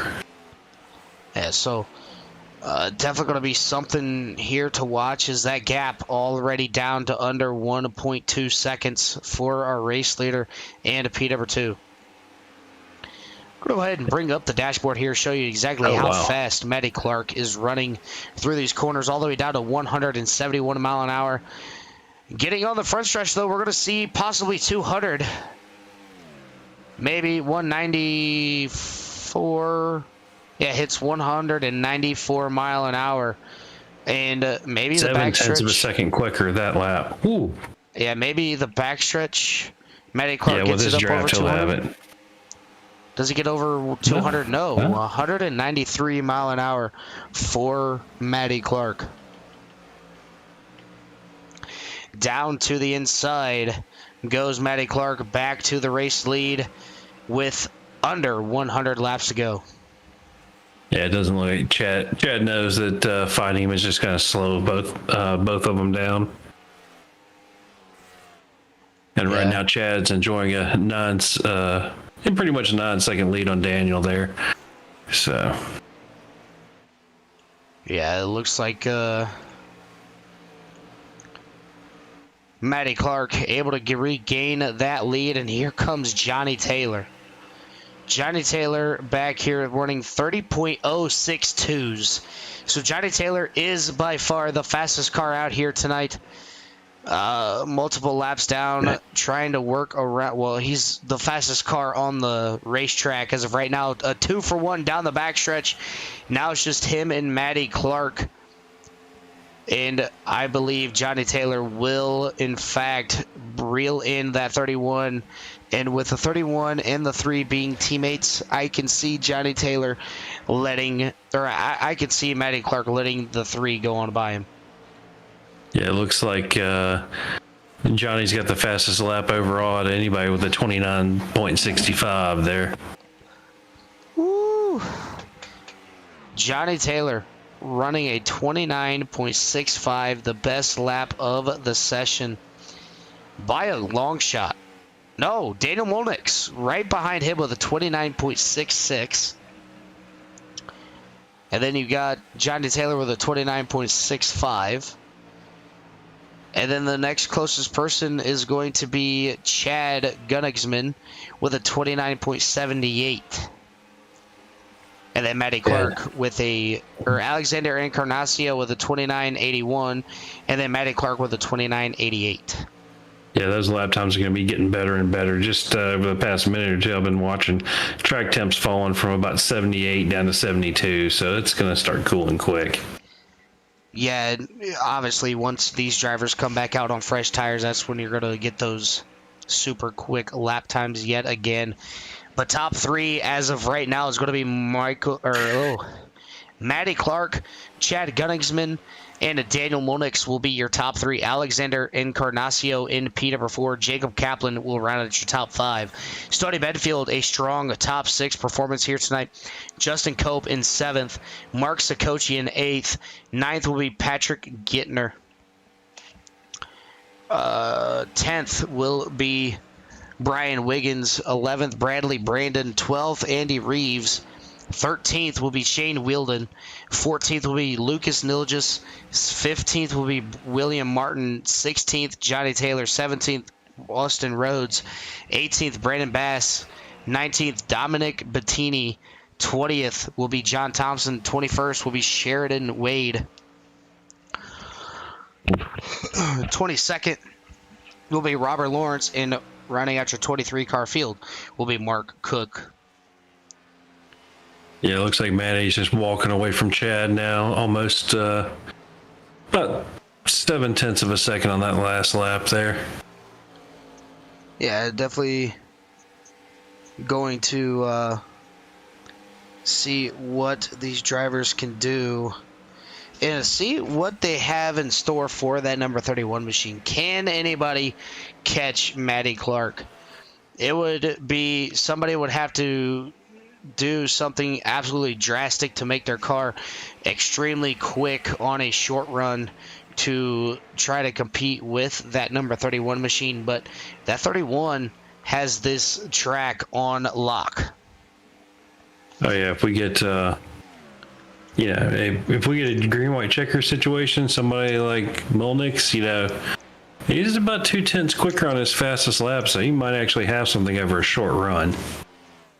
But that long run pace of Matty is just solid and consistent. And at the end of the day, that's what wins.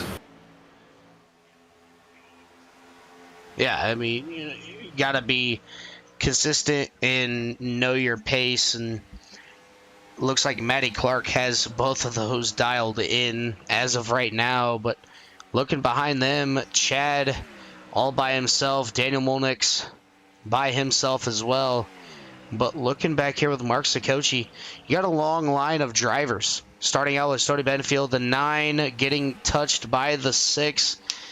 And then you got Mark Sakochi and Justin Cope behind him. So these drivers try to do what they can to get around the slower traffic without causing a caution. You said that Matty and Johnny were teammates? Yes, sir. So they all go I wonder by... if Johnny's going to just try to push Matt along a little bit. He might. I mean, just depends. So everybody's a part of a team. So you got the Petty, you got DEI, you have Penske, you have Roush, you have Alan Kulwicki, you have everybody. So pretty much whatever number they are goes to a charter. So like, let's say I'm the 24. I go to Hendrick Motorsports. So the 28, the 48, the 5, and the 25 are all part of the team. We don't have a 25 yet in the league, but we have 3 of the 4 Hendrick machines out here.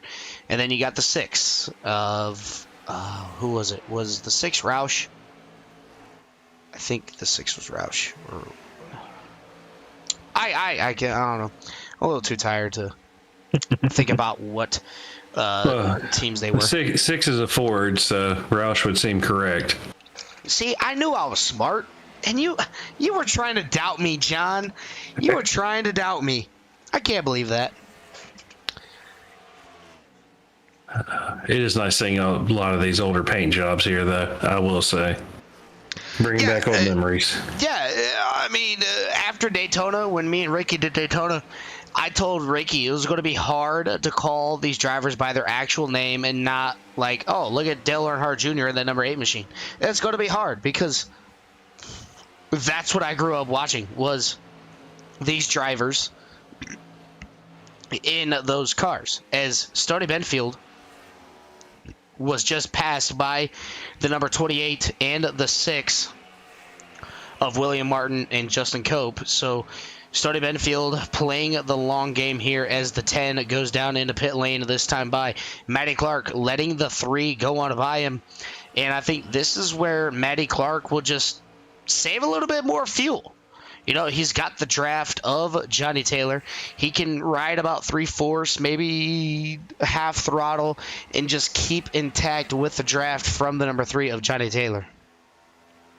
Yeah, look, trying to do a little bit of paper napkin math. Looks like, Matty getting those couple extra laps in on Chad there. I mean, I don't think it's going to be enough for him to make it to the end without that one extra stop, But does he have a 2 gallons less to splash in? Maybe. Yeah, it's definitely going to come down. There's like three more stops. Yeah, or 2. I mean, I really wish I would have got down to the car and did a little bit of testing so I knew, what was going on and see exactly how many pit stops I had to make. But I think we need to talk to SDK and try to incorporate that into the SDK live timing. For me, I run sim racing apps when I race, so I have a little fuel calculator telling me exactly how many gallons I need, how many pit stops I gotta make. Show that to us up here in the broadcast booth. Yeah, it just doesn't show it to iRacing would make a little bit of have some way that the broadcasters could see, because it would be nice to show you these guys' throttle and brake usage during the race, but iRacing won't let you see that.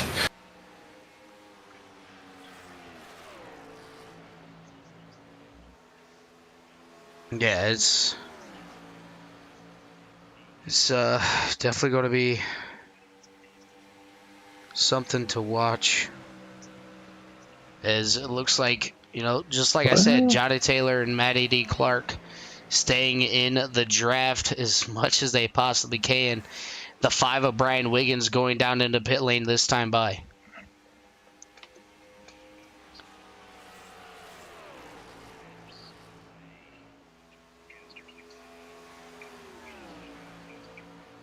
Yeah, it looks like Johnny's just pulling Matty along with him, about a 10th faster than Chad.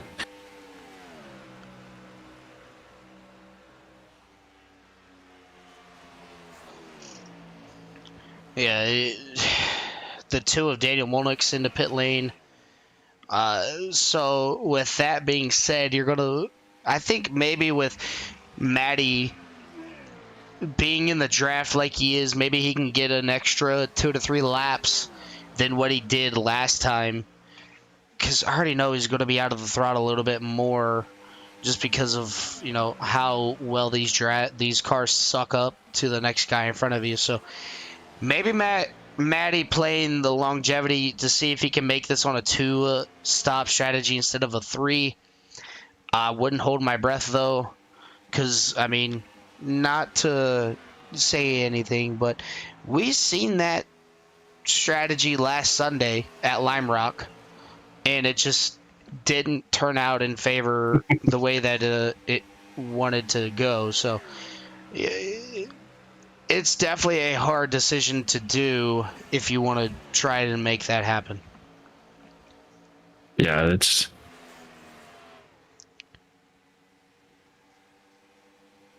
the 9 of Brian Bradley or Brandon. Oh, that's gonna be it's gonna be hard to remember. Bradley Brandon, 2 first names, gonna go be into pit lane this time by, as Matty Clark still out in front. Top 4 are on the lead lap. Bradley may be thinking, if I'm gonna have to pit twice, let me go ahead and stop now, and I'll have 2 fresher sets of tires to burn through. Yeah, because that's another strategy you have to keep in your head. Yeah, that is true.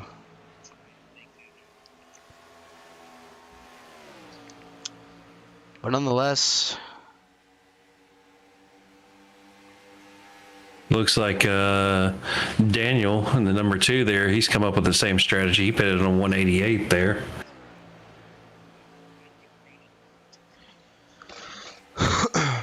yeah, excuse me. Daniel Munich pitting quite early there. So maybe he's got that strategy as the 45 is going to go down to pit lane of this time by. And now it's definitely going to be, when does the leader pit? I'm going to go ahead and... It looks like they get about 20 laps on the tires before they start to, fall into that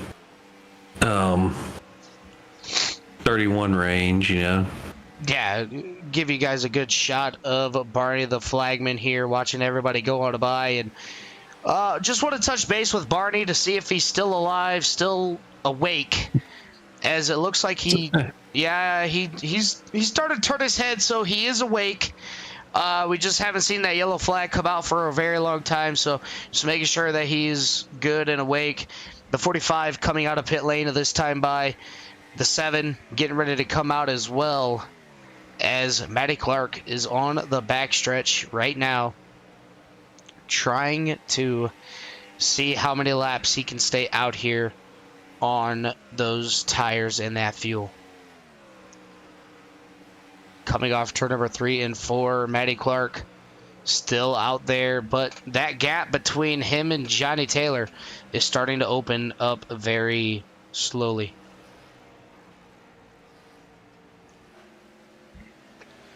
Look at that P number 2, Alexander Encarnacio running P number 2, the 44 of Jacob Kaplan running P number 3. So he's able to keep it out there as the 44 goes into pit lane this time by. So Jacob Kaplan down into pit lane, and then there were 2 that stayed out. So the 35 and the 31 still out there on those tires in the fuel run, as there's only 2 cars left out there on the track before they have their green flag pit stops.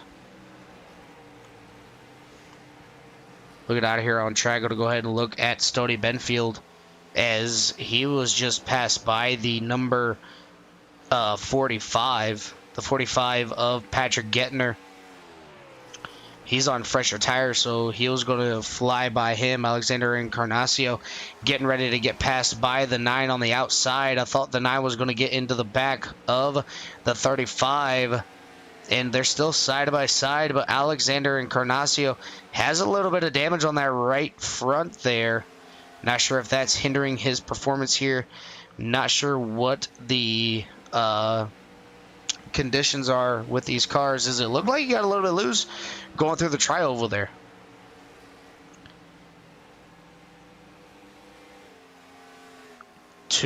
Lap 267 laps to go, and Matty Clark still out there running more laps, and it's got to be any minute that number 31 machine is going to hit pit lane, and then Alexander Encarnacio will hit pit lane the following lap if he can save a little bit more fuel. But I think that's what Matty Clark is trying to do.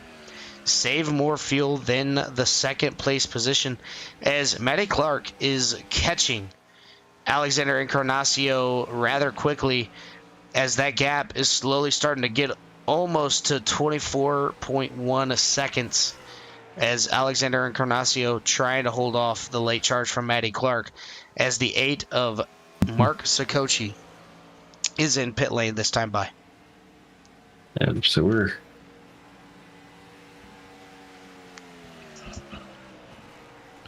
So if he makes it 3 more laps, that's 40. Yeah, who's had the longest stint so far? Let's pull up that pit strategy box. Let's see who stretched it the longest. So we'll look at the stint length here. Matty Clark on a 37 lap old tires here. Alexander Encarnacio 35. Huh. I'm showing just Reeves 70 laps for one stint.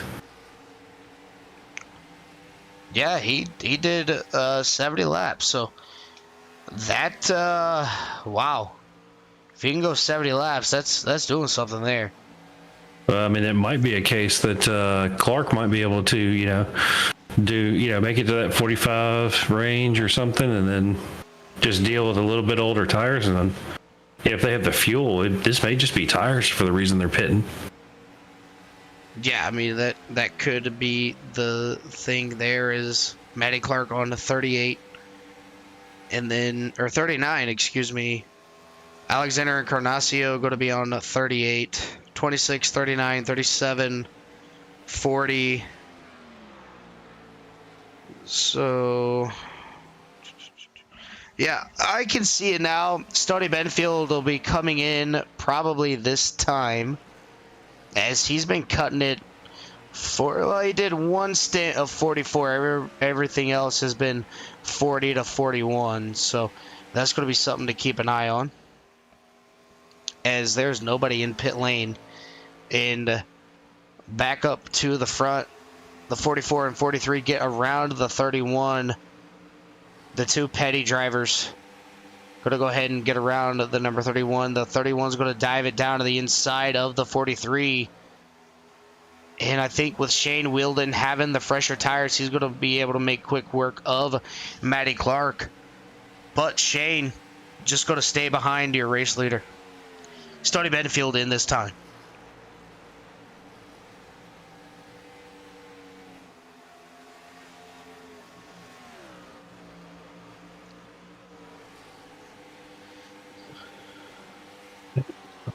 Okay. So we've got 163. Yeah. I mean, Matty put in a 31.7 that last lap. 31.5, that one. So he's getting a little bit quicker. Yeah. As this run goes on. The 28. Yeah, I guess with the track cooling off and whatnot, because we're down to, looks like it's stabilized out here at 72 now. Air temp 68, so yeah, that sounds about right. Oh, into the pits this time for Clark. Yeah, Matty Clark going into pit lane this time by Alexander Encarnacio. Believe he stayed out as well. And he did, as he's going down the backstretch. So I wonder if Alexander Encarnacio is going to come in this time by, or if he's going to stay out one extra lap. And he's going to stay out one extra lap.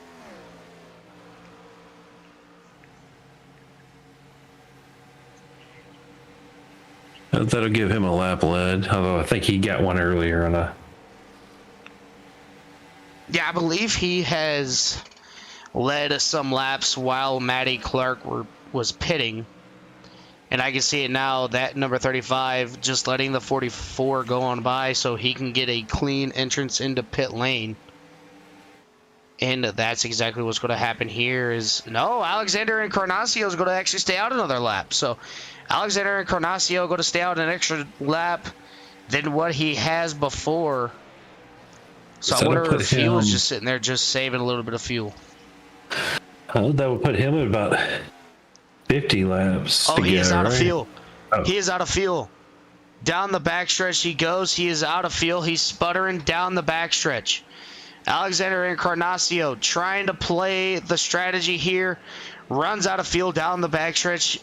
Takes it down below the white line. Kind of reminds me of the Dale Jr. scenario at Charlotte. On the final lap, does he have enough power to get himself into pit lane, not speed, and get into his pit stall? Yeah. That's one of those things. You hope you just kill the ignition, let it coast up to the pit lane. That way you can fire it and get that last little gunk back out of her to make it to your pit box. Because he's going to be all the way at the front of the field there. Yeah, he's going to be in front of the field, but move the race lead all the way up to that number 7, the Xerox machine of Chad Gunnigsman. And Daniel Molnix, out of nowhere, is P number 2. Yep. That last lap. Ooh. Matty D. Clark with another burner of a lap, 29.732. Yeah. He's going to come screaming past Chad here in just a short amount of time with that kind of pace difference.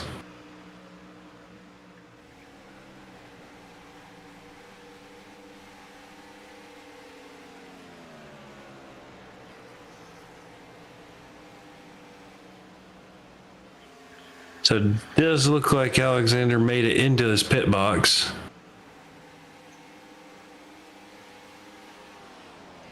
Or no, did he have to tow? He's been in there for a minute.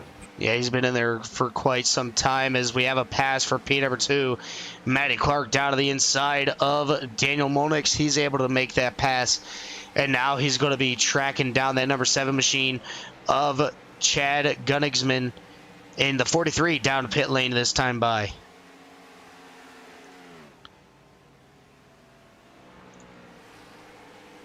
There it is, your race leader.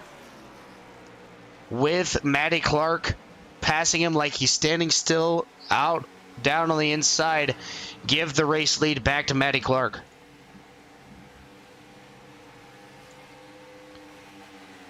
So Matty's made it an extra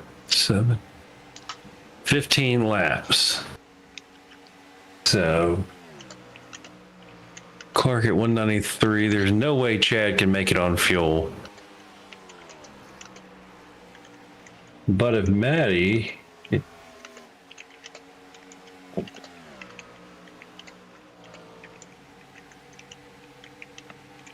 I still don't think he can... I mean, unless he starts coasting and saving now, I don't see him saving that much.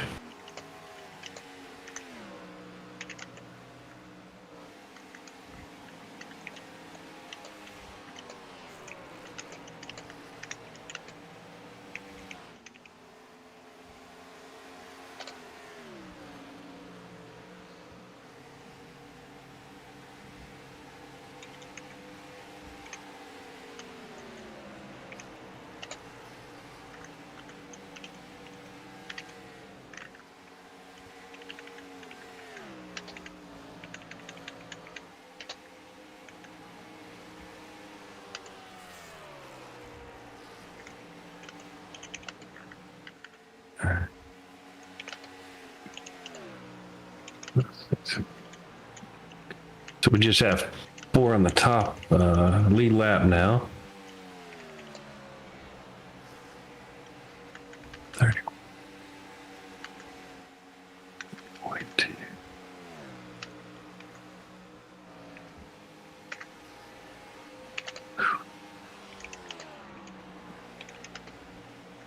You know, Dylan, if Clark keeps up this pace, he'll probably get Kaplan before the next set of pit stops.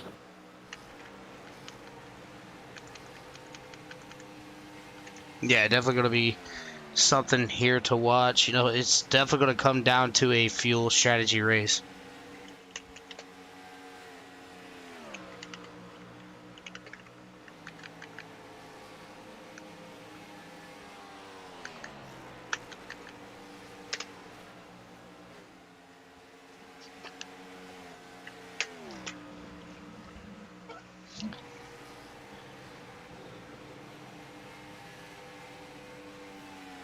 Yeah, we've got Matty D. Clark still running the show.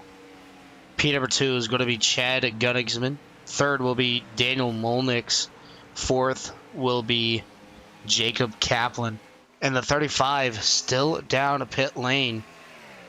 So not sure what's going on with that number 35. Maybe he's running a little bit hot and just not able to get back out there on the track just yet. I may have had to take a bathroom break, and we've been out here for a while. They just go in their suit. I mean, that's your bathroom if you're a race car driver, so might as well just, Oh, yeah. Do what the NASCAR pros do. We were hearing an interesting story about Randy Probst, who during a Daytona 24, they were under caution for like 2 hours because it was raining so hard. And he actually undid his suit, and on the banking, because it was so steep, was actually able to pee into a bottle so that he wouldn't be soaking wet in the car. That's something that I would do. Yeah, I mean, if you're under caution for 2 hours, hey, you got some time. Yeah, that is true. You do have some time. I'd do it. Yeah, I don't think you could do that around here, but hey. Yeah, I mean, got to do what you got to do there, and any profession that you're in.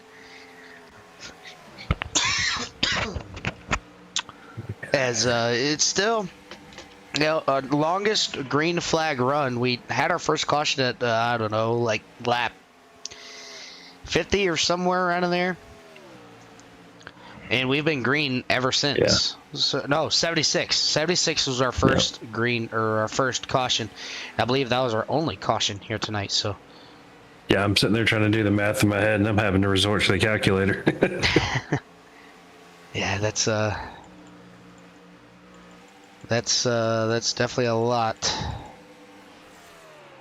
So there's it's almost 150 laps of green flag running. That's with these cars. That's some concentration that requires.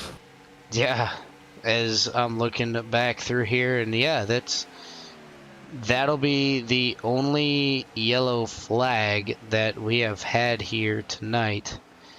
We'll be on lap 76, but nonetheless, it's been quite the race here tonight, as everybody has kept it as clean as they possibly can, and still showing. Let's see here. Let's look at. Is the number 14 out there? No. So looking at about 14 drivers still out here on track. Yep, judging by what I'm seeing, that looks right. Yeah, 14 drivers out here on track, one driver in the pits. That's going to be the number 35 of Alexander Encarnacio. And looks like number 31 there is running down Jacob to put him in lap down. That'll leave only 3 on the lead lap. That is some crazy. Let's see. Yeah, you don't really get to see the long green flag runs, as these guys are doing everything they possibly can to keep this race green. It looks like Matty's still running about a half a second a lap faster than Chad there. Yeah, as looking at it now, Chad is at the start finish line. Matty Clark is on the backstretch. Then you want to hop in with Chad and see if he's maybe lifting a little early, trying to save fuel to make it to the end, assuming Matty's going to pit. Yeah, we're going to go ahead and ride on board with the number 7. Yeah, he is definitely lifting, getting it all the way down to about 7,200 RPM, and then back onto the gas. So I don't think any lifting for this number 7 machine is... It's weird seeing that ARCA motor going past 9. Yeah, it's definitely something different. As we're going to go ahead and look and see what Matty Clark is doing here. see if he's maybe clutching it going into the corners, or just try to keep that car wound up to keep the momentum on his side. Yeah, so Yeah. one thing I've noticed, Matty Clark getting into the backstretch is all the way up by 10,000 RPM. Now, through the corners, he's keeping his car at about 8,000 RPM. Now, the front stretch, it'll hit the gauge will turn red for a quick second, and then back down to 8,000. Now, if you go to Chad, let's see if he hits the red. So his RPMs do not hit the red. So Chad is saving a little bit more fuel because he's not over revving the car like what Matty Clark is doing. So looking at it now, Chad is getting the car slowed down a little bit more than what Matty Clark is doing. So Matty Clark running 31.3s, and Chad is running 31.7s. So big saving here by the number 7 machine to see if he just can't outrun the number 31 machine. And you can just see just by the onboard camera here, he is having to wheel that thing all the way around this track. Oh, wait, no, I was wrong. So, we're down to 2 cars on the lead lap. Just Clark and Chad now. Yeah, looking at it now, it looks like the 9 of Bradley Brandon going into pit lane this time by. And now we're looking at it. We're coming up on 30 laps to go, so one more pit stop for these drivers. And we'll go ahead and look at the last time these drivers pit. What lap? So Matty Clark pit on 206. Chad pit on 193. So that's about 15 laps that Chad would have to make up to be even with Matty. So Chad and Matty both pit the first 2 pit stops at the same time, lap 43, lap 76. And then Matty started going a little bit longer than Chad. Chad pit on 116, Matty pit on 120. Matty, oh, there he goes. He's in a pit lane on lap 233, so he's trying to do the undercut here. He's going to pit on lap 233. So he went from 156 to 193, where Matty went 120 to 163, and then 206. So you're looking about almost 63? No, 50, almost. Yeah, about 43 laps per stint there for Matty D. Clark. So it seems like he's keeping it within 3 to 6 laps between each pit, as it looked like the 7 2-tire stop for be interested to see what those lap times are and how that car looks. Yeah, look at that. Good examine. We're going to see here. Well, he was in the pits for 15 seconds. Yeah, pit stop Have time. they been There we doing? go. Yeah, look at that. Or is the fuel just taking longer than the tires? No, I don't think so. Because I mean, every pit stop. Yeah, every pit stop that I have seen so far with these drivers, everybody has kept it between 14.2 to 15.3. Once that just must be a full tank load. Yeah, looking at it now, Kaplan is your race leader. Matty's in. Matty's already out. Covering him off. We're going to see what the strategy was here, as we're going to go ahead and bring that on down, check back in about, I don't know, 3 to 4 laps once. Matty with a 14-second stop as well, so.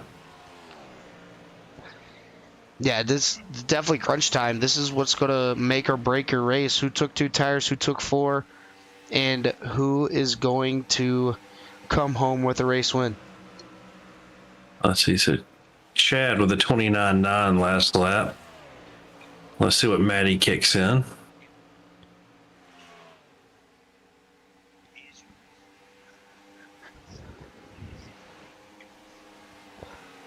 Going it down the backstretch, the 5 hard of the outside wall, going to come right back down in front of the 28. Jacob Kaplan into pit lane. That's going to give the lead back over to Matty Clark. Matty Clark running a 30.223. Dana Woolix is going to Chad take 11 over. seconds behind him. Yeah, so Molnick's... Danny's 8 seconds back. And Chad is the only car as of right now in the 29-second lap range. Johnny Taylor in the 31s as he is still out there running as many laps as he possibly can.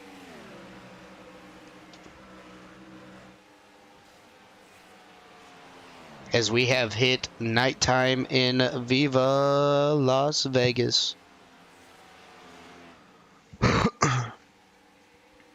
Yeah.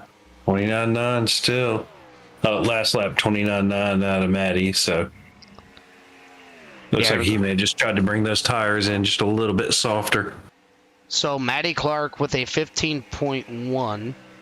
Nope, it still hadn't even updated yet. So gonna see exactly how long that last one is. Gonna give it a couple more laps to see exactly what happens here.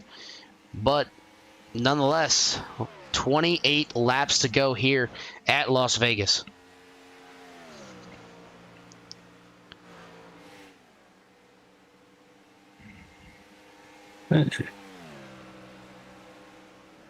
So Johnny pitted on 190. Well, that's right. His laps are off of everybody else in my SDK. But he's managed to get a couple laps back throughout all this.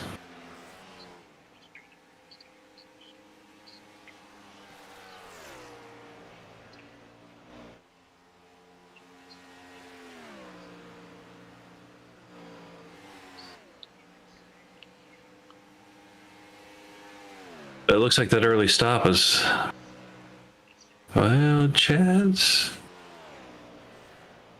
1.6 and 0.3 quicker. Yeah, Chad is running extremely fast lap times, 29.7s consistently here. But with it being this quick pace, you also got to think, is that going to burn off your tires just a little bit more, as he is slowly but surely catching the number 2 of Dana Woolnick's. Yeah, he'll. So if he can maintain that lap time, looks like he'll get up to him in here in about 3 or 4 laps, leaving him, a good solid almost 20 laps to actually get it done.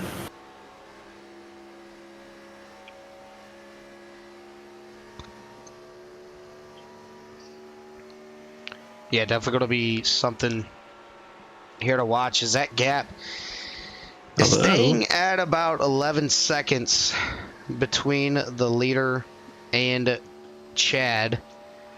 And Chad still running. Now he's in the 30s, so you just seen how quickly that lap time goes from a 29.7 all the way down to a 30.5.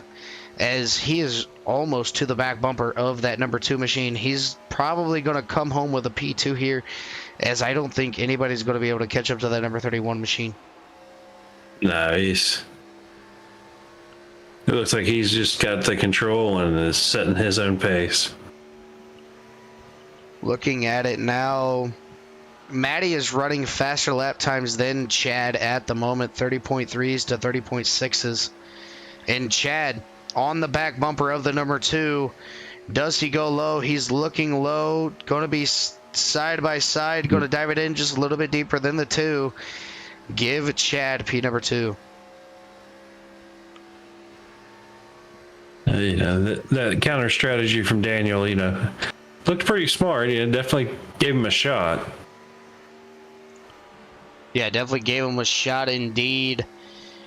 Unless Be curious to see if he can catch the draft here and keep up, but it's not looking good.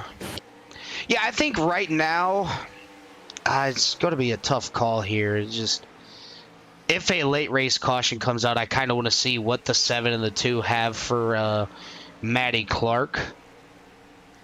And then that's going to put Jacob Kaplan in a great position. He's going to get the lucky dog, get the wave, and it could be a 4-car battle here as Johnny Taylor around the outside making those fresh tires work. Yeah. So, yeah, maybe Daniel's just thinking, you know what? You know, he's passed me. Let me try to save the tires up and have them nice and good, ready to go in case they get that late race caution.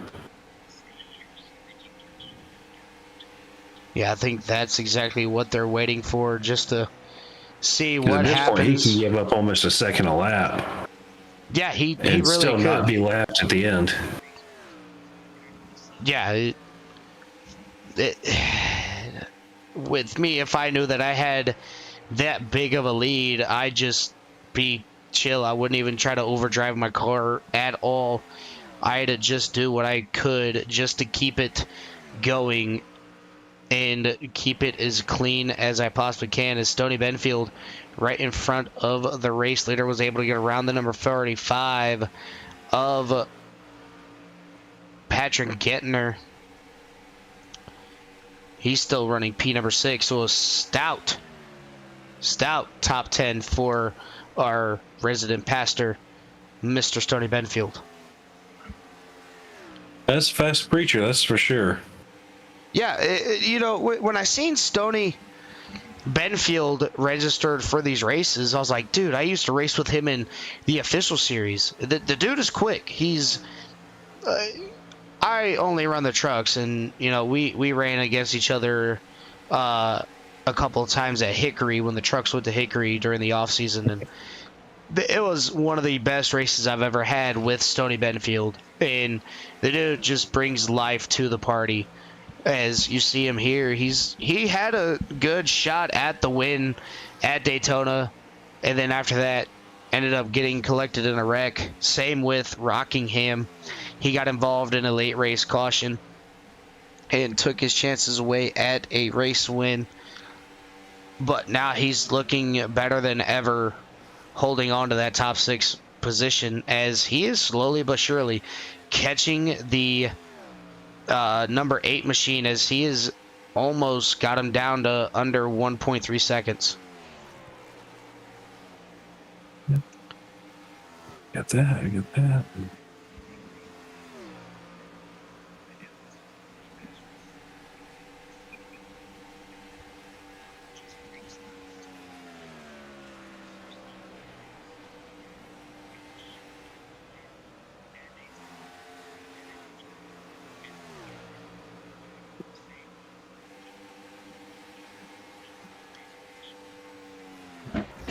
Just under 15 laps to go now. So, Yeah, under 15. yeah, it looks like the times are starting to even up between Maddie and Chad there. Yeah, 31.577 for Chad. Go to see what this lap time is by Matty Clark. It's going to be a 31.251. And then once you see Chad come by, we're going to see what that lap time is of the number 7 machine as he just crossed the start-finish line. So his lap time, 31.332. So yes, just like you said, they did even out. Matty's still just a little bit quicker than Chad. And now we have the 75 making a pass, not for position, on that number 24 machine, as the 24 of Andy Reeves is just going to let the 75 go. And he is, yeah, he definitely closed in that gap on a Mark Sikochi, as he is under 1 second to that number 8 machine. So a strong possibility for a top 5 for Stoney Benfield. It looks like he's got about 3 lap newer tires.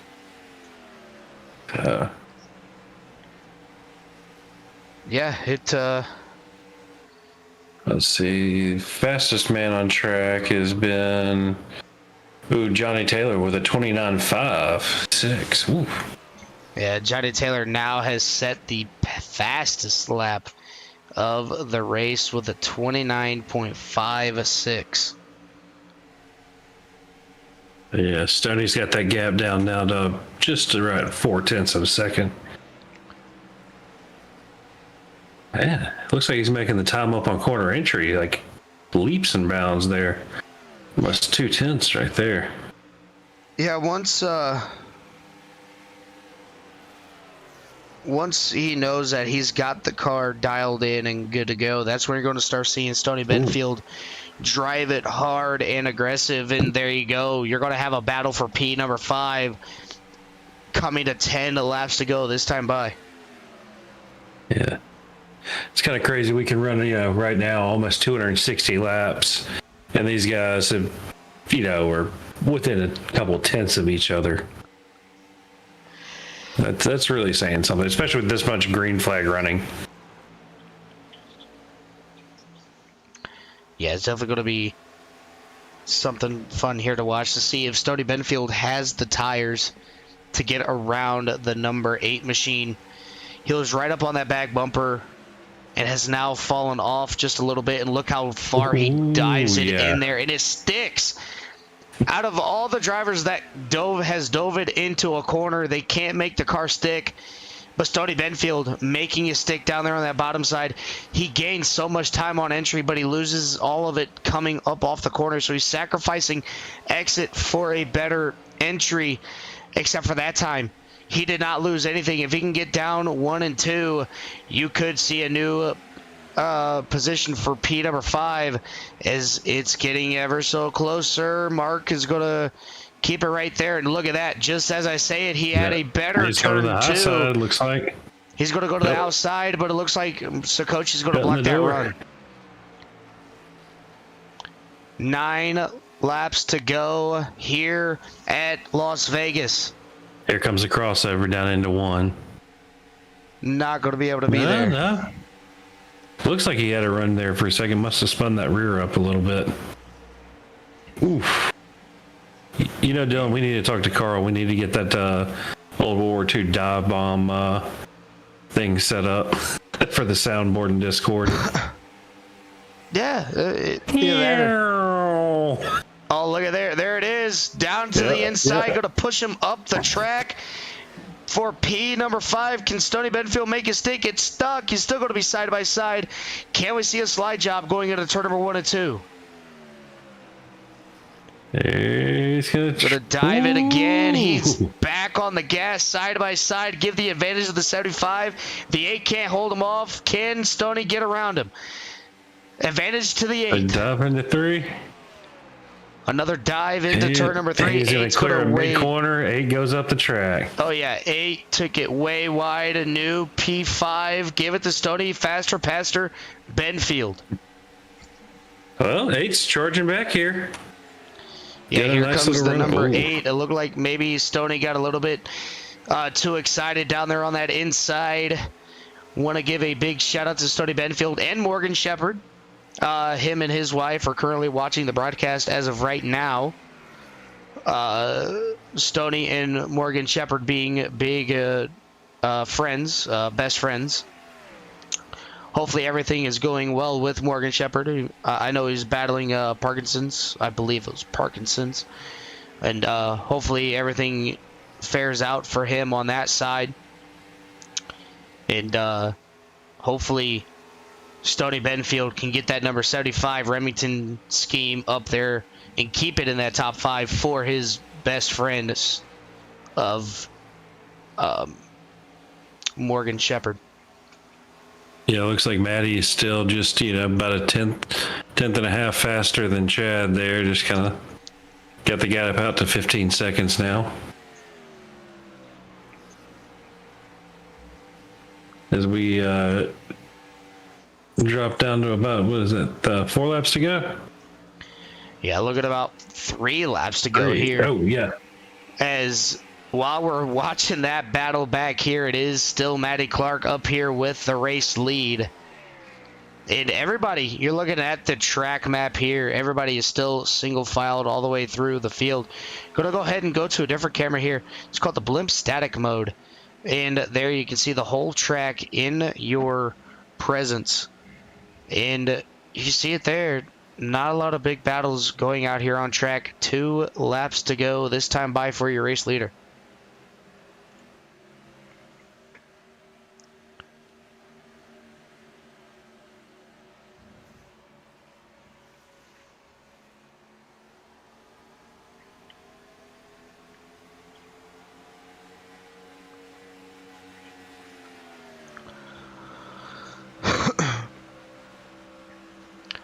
Your race leader, Matty D. Clark, 2 laps to go. Going through turn number 1 and 2. He's got his teammate behind him of Johnny Taylor. Following close behind him, but Daniel Molnix has fallen off. Same with Chad Gunningsman. Coming around turn number 3 and 4 to take the white flag. It's going to be the number 31 of Matty D. Clark, the most dominant car here tonight. Has pretty much led all of the laps other than the laps that he was in pit lane. Final lap at Las Vegas for the number 31 car. Going to keep it on him for the final lap, as he has been untouchable all night here tonight. Finally breaking through to get his first win in the National Sim Racing Retro Cup Series off of turn number 3 and 4. Matty D. Clark will be a race winner here tonight at Las Vegas, as it's going to be an RCR trio of wins with Daytona, Rockingham, and Las Vegas. In second will be Chad Gunningsman. Third will be Daniel Molnix. Fourth, Jacob Kaplan. Rounding out your top 5 will be, hopefully, Stoney Benfield. Sixth. Yeah, sixth will be Mark Sikochi. 7th, Justin Cope. 8th, Patrick Gettner. 9th, Bradley Brandon. 10th will be Shane Wilden. 11th, William Martin. 12th, Andy Reeves. As we're going to go ahead and get on board with our race winner, as he's going to burn it down for Jeff Burton in that number 31 singular machine. Dylan, the crazy thing is, sitting here looking at these last laps, you see that 3, 4, 5, they're all a lap or 2 down. And when you look at their last laps, they're only 2 or 3, 2 tenths off the leader's pace at that point. That's consistency out of Matty right there. That's impressive.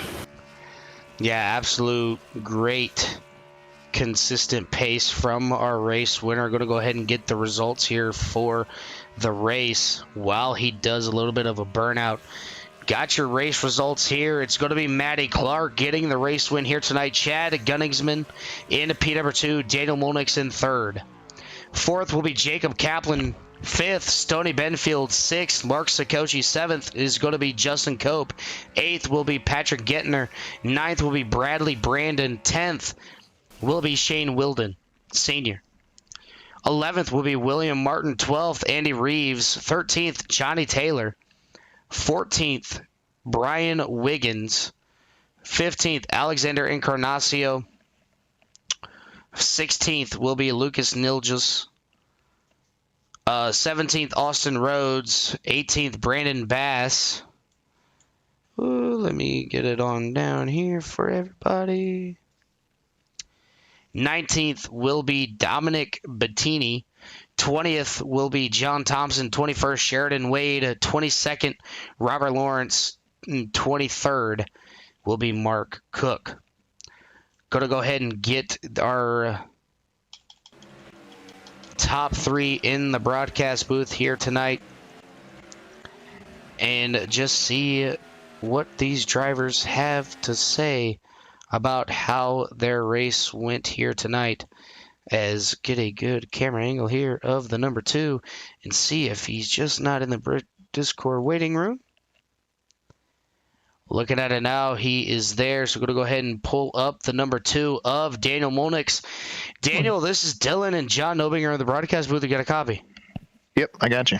All right, Daniel. You started out very well. We've known that. Well, I've known. John hasn't been here at all John's new to the series in the broadcast booth, but I've noticed your transition from the plate races to Rockingham, where you had the speed, you had the consistency, to now at Las Vegas, being up there battling Matty Clark for the race lead, leading a couple of laps. What more did you need to get to the back bumper of that 31 and give him a hell of a fight? I needed a weight chained to the back of Matty's car just to slow him down, dude. He had everybody covered. The only shot that I really had was to hopefully catch a caution at the end because I had the short run speed. And that wasn't working out. So then I tried to flip the fuel strategy, short pit him by, I think it was like 20 laps. And then hopefully, by the end of the race, have enough of a lead. I knew he'd be faster than me, but, I was just hoping to be out front of that. So I, short pit, and then I think it was a few laps later, Chad, he short pit too, and I was like, well, that, kind of goes out the window at that point. But I don't think it would have mattered. Matty, he was flying. Yeah, with having the one caution in this whole entire race, did you think maybe there's going to be more cautions with how loose the car was going to be getting coming off of turn number 2 and turn number 4, or are you completely fine with how this race went here tonight? I was fine with it. I knew that the track was going to loosen up a little, and I wanted to be good at the end, but I didn't want to lose so much time whenever daylight was still up. So I kind of tried to meet somewhere in the middle, and I'm not going to complain with third. Definitely not. Well, you've done the plate race, you've done Rockingham, you've done Las Vegas. Now you're going to turn your attention to Myrtle Beach. 400 laps at Myrtle Beach next week. What's going to be the game plan? Because I know how Myrtle Beach is, especially in the ARCA cars. You hit the turtles a little bit, you're going to get a little bit sideways, but kind of turn 1 is going to be the biggest key, as it's kind of an oblong, weird turn 1 entry. Is that where you're going to see most of your problems from a couple of drivers, or do you think that's going to be a track that we're going to have to keep an eye on you to not pull away from the field? It's a short track, so, these cars make a ton of power. Corner exit's going to be key, I think. I think there's going to be a handful of guys to watch out for, I haven't messed with that track with these cars yet, but I'm going to work on it this week and see what I can figure out. All right, Daniel, before we let you get on out of here, is there anybody want to give a shout out to on that number 2 machine? John Briel. He spots for me. He helps me, throughout the week, working on these setups, practice with them, try and get a feel for how it's going to be in the race. So shout out to him. All right, Daniel, we're going to go ahead and let you get on out of here, celebrate that third place position here, and hopefully we'll be talking to you again next week. All right. Thanks, guys. I'll see you next week. All right, that's going to be our third place finisher of Daniel Molnick's. Going to go ahead and move up to our second place finisher. That's going to be Chad Gunnigsman.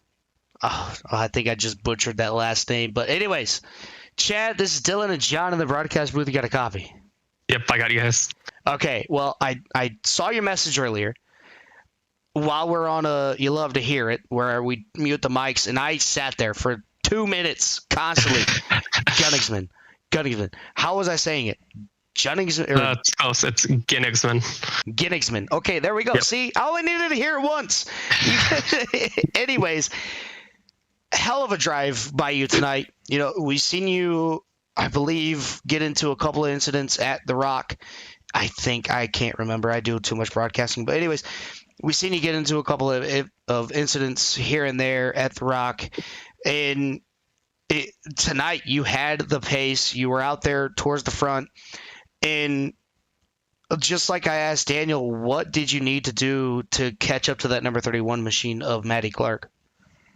Yeah, so I actually wasn't at the Rock, so didn't have any incidents there. But yeah, tonight ran a pretty good, clean race. I think Matt was definitely the car to beat, and I think the 3 looked also fast, but he had some issues early. So I think second or third was probably where I was going to finish. But I think the only thing I missed was a little bit of probably medium to long run pace, and I was really far off and fire off. But if I waited long enough, it came to me. But really, I think we just needed a little bit more grip. I mean, it was a little tight on entry, and then drive off was pretty good, but I know I gave up a lot of entry to 1 and 3, just backing it up to get to the bottom.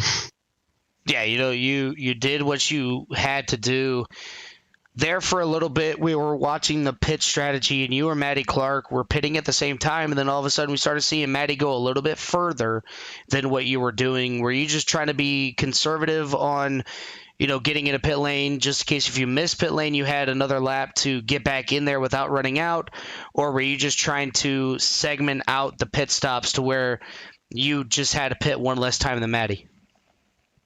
No, so I think we were equal up until, the caution kind of reset everything. And then I think we restarted with 190 to go. So doing the math, I figured it was run 38 laps 5 times till the end. So do 4 pit stops, and no matter what, you had to do 4 at a minimum. So 4 stops, 5 stints. So I think I pretty much decided to split it equal 38 and not make any run longer than the one before it or after it, just to maximize the tires without running them too far.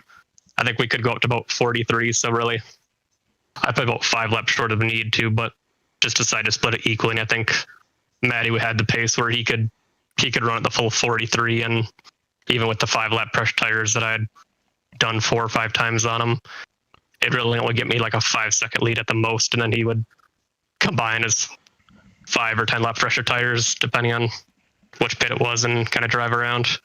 But really just did it to be conservative and got onto pit road nice and slow. Probably could have been a little bit faster with that, but Matty was driving away and I'd kind of built up a gap to Daniel, so I figured doesn't really pay to push it a mile or 2 and risk a penalty. Yeah, you bring up a good point. They want to push the mile or 2 to get that penalty, but we're going to focus now on another short track here. It's going to be Myrtle Beach. Have you made any laps or even tried to make laps at that track in this high power or this high horsepower car? Is that a track and car combo you're looking forward to? I wouldn't say I'm looking forward to it in terms of being good there. I don't think I've driven there since Truck went there a long time ago in the opens or in the official series. So it'll definitely be a learning curve, and it should be fun, but definitely won't probably be in contention for the win at that type of a track, just based on the tracks that suit me best. All right, Chad, we're going to go ahead and let you get on out of here. But before we let you do, if there's anybody we want to give a shout out to, the floor is yours.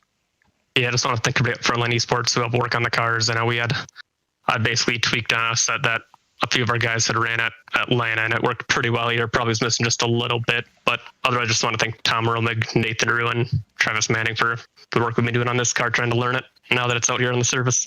And then want to thank you guys for broadcasting and Mark for putting on the league. All right, Chad, we're going to go ahead and let you get on out of here, celebrate that second place victory, and hopefully we'll be talking to you again next week. All right, sounds good. Thanks, guys. All right, that's going to do it for our second place finisher. We're going to go ahead and move up our first place finisher. That's going to be Matty Clark. All right, Matty, this is Dylan and John Nobinger in the broadcast booth. You got a copy? You got a copy. All right, Matty. I don't know what other to say, but absolute dominance. You look like Kyle Busch out there. You got to the front pretty early. You started P3, took them 3 wide before turn 1, took the lead away, gapped the field, took them to Gapplebee's, and just held your pace where you needed to.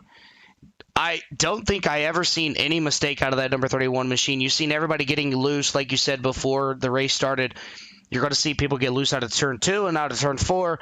But every time I looked at that number 31 machine, you were smooth inputs on the wheel, smooth inputs on the throttle machine or on the throttle, and that helped you pull away from the field. Yeah, I mean, Vegas is one of my best tracks, I'd say, across the sim. I run a lot of B car here, a lot of trucks, and I've learned that you have to be easy and smooth on the throttle, not to break that rear end loose. And I think we We snapped once or twice, but other than that, no, pretty solid around the track. Yeah, on that start, I think Alex didn't get a good jump on that initial start, and I did, and it was over from there. Yeah, you say Alex didn't get a good restart there, but kind of,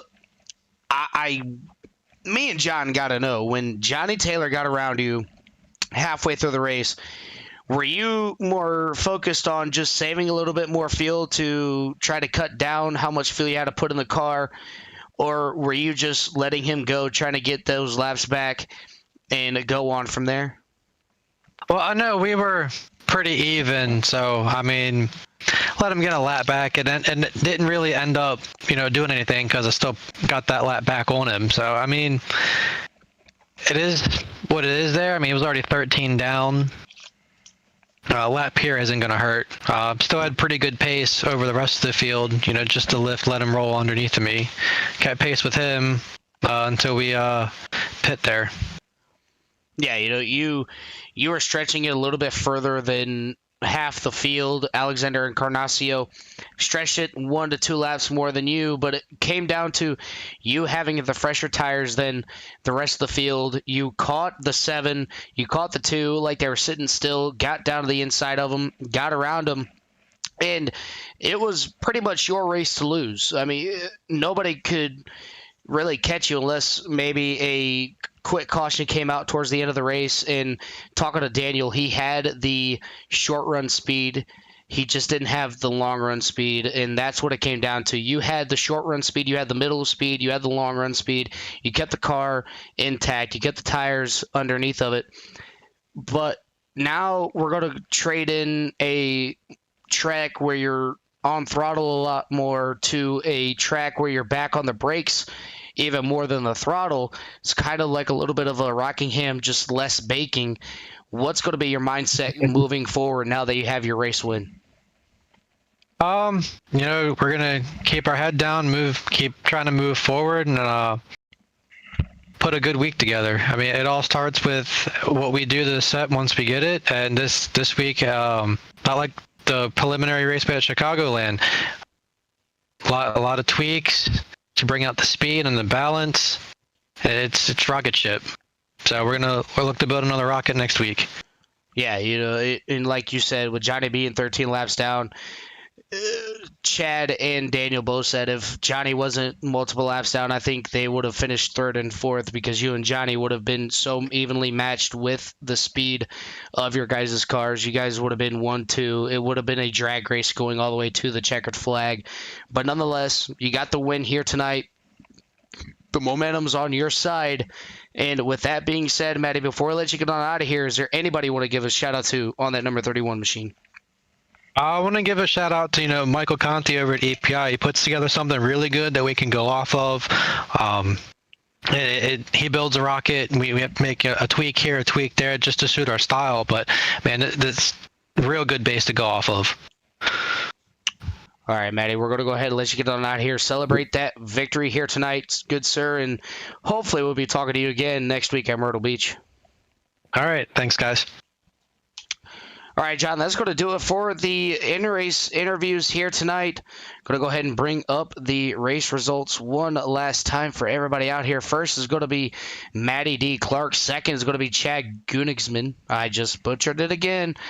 Third will be Daniel Molnix. Fourth will be Jacob Kaplan. Fifth, a strong top 5 performance is going to be Stoney Benfield. Sixth will be Mark Sikochi. Seventh, Justin Cope. Eighth, Patrick Gettner. Ninth, Bradley Brandon. 10th, Shane Wilden Sr. 11th, William Martin. 12th, Andy Reeves. 13th is going to be Johnny Taylor. 14th, Brian Wiggins. 15th will be Alexander Encarnacio. 16th will be Lucas Nilgis. 17th will be Austin Rhodes. 18th, Brandon Bass. 19th will be Dominic Bettini. 20th will be John Thompson. 21st will be Sheridan Wade. 22nd will be Robert Lawrence. And 23rd will be Mark Cook. that's going to do it here tonight for the NSR. Make sure you guys tune in tomorrow night as I will bring you the coverage from Core Racing League as they venture off to the last race of the first round of the playoffs with the Core Premier Series. That's going to be the Cadillac CTSVs at Charlotte. That's something that you don't want to miss, as that's going to be a great race at that one. Monday night, you're going to have the Core GT Series as they get ready to tackle their next race. And, John, I'm not exactly sure where they are, but I believe you run the GT Series? I helped Carl broadcast that, and I believe it is Spa. Let me jump over here and triple check. Yep, Spa. So they're going to be at Spa for the GT Series. Tuesday night, you're going to catch John Nobinger and Ricky Gonzalez in the broadcast booth for the ARCA Menard Series. I'm going to be down on track as they get ready to tackle Irwindale this Tuesday coming up, and then You're gonna have fun there. Yeah, I've ran laps at Irwindale. I'm actually a fan of Irwindale, so I'm looking to finish good there. But then you're going to have Carl Handwork and UCRL Fire Breathers Cup Series is off this week, so no broadcast from them. But then you're going to see Caleb Collins, Ricky Gonzalez, and John Nobinger back in the broadcast booth for the Core Truck Series, as I'll once again be down in the car for that Irwindale race. Wednesday night, you're going to see myself in the broadcast booth for the Shane Super Late Model Showdown as they get ready to tackle Bristol for 120 laps, 3 tire sets in the Super Late Model. You don't want to miss that here on a Wednesday night. Thursday night, we have the CRN Cup. That is going to be absolutely fun. Multiple leagues, multiple drivers turning into one giant league night. The best of the best coming to do battle on a road course and an oval. The street stocks on the oval side, and then the Mazda MX-5s on the road course at Kansas Motor Speedway. Who's doing the broadcast on that one?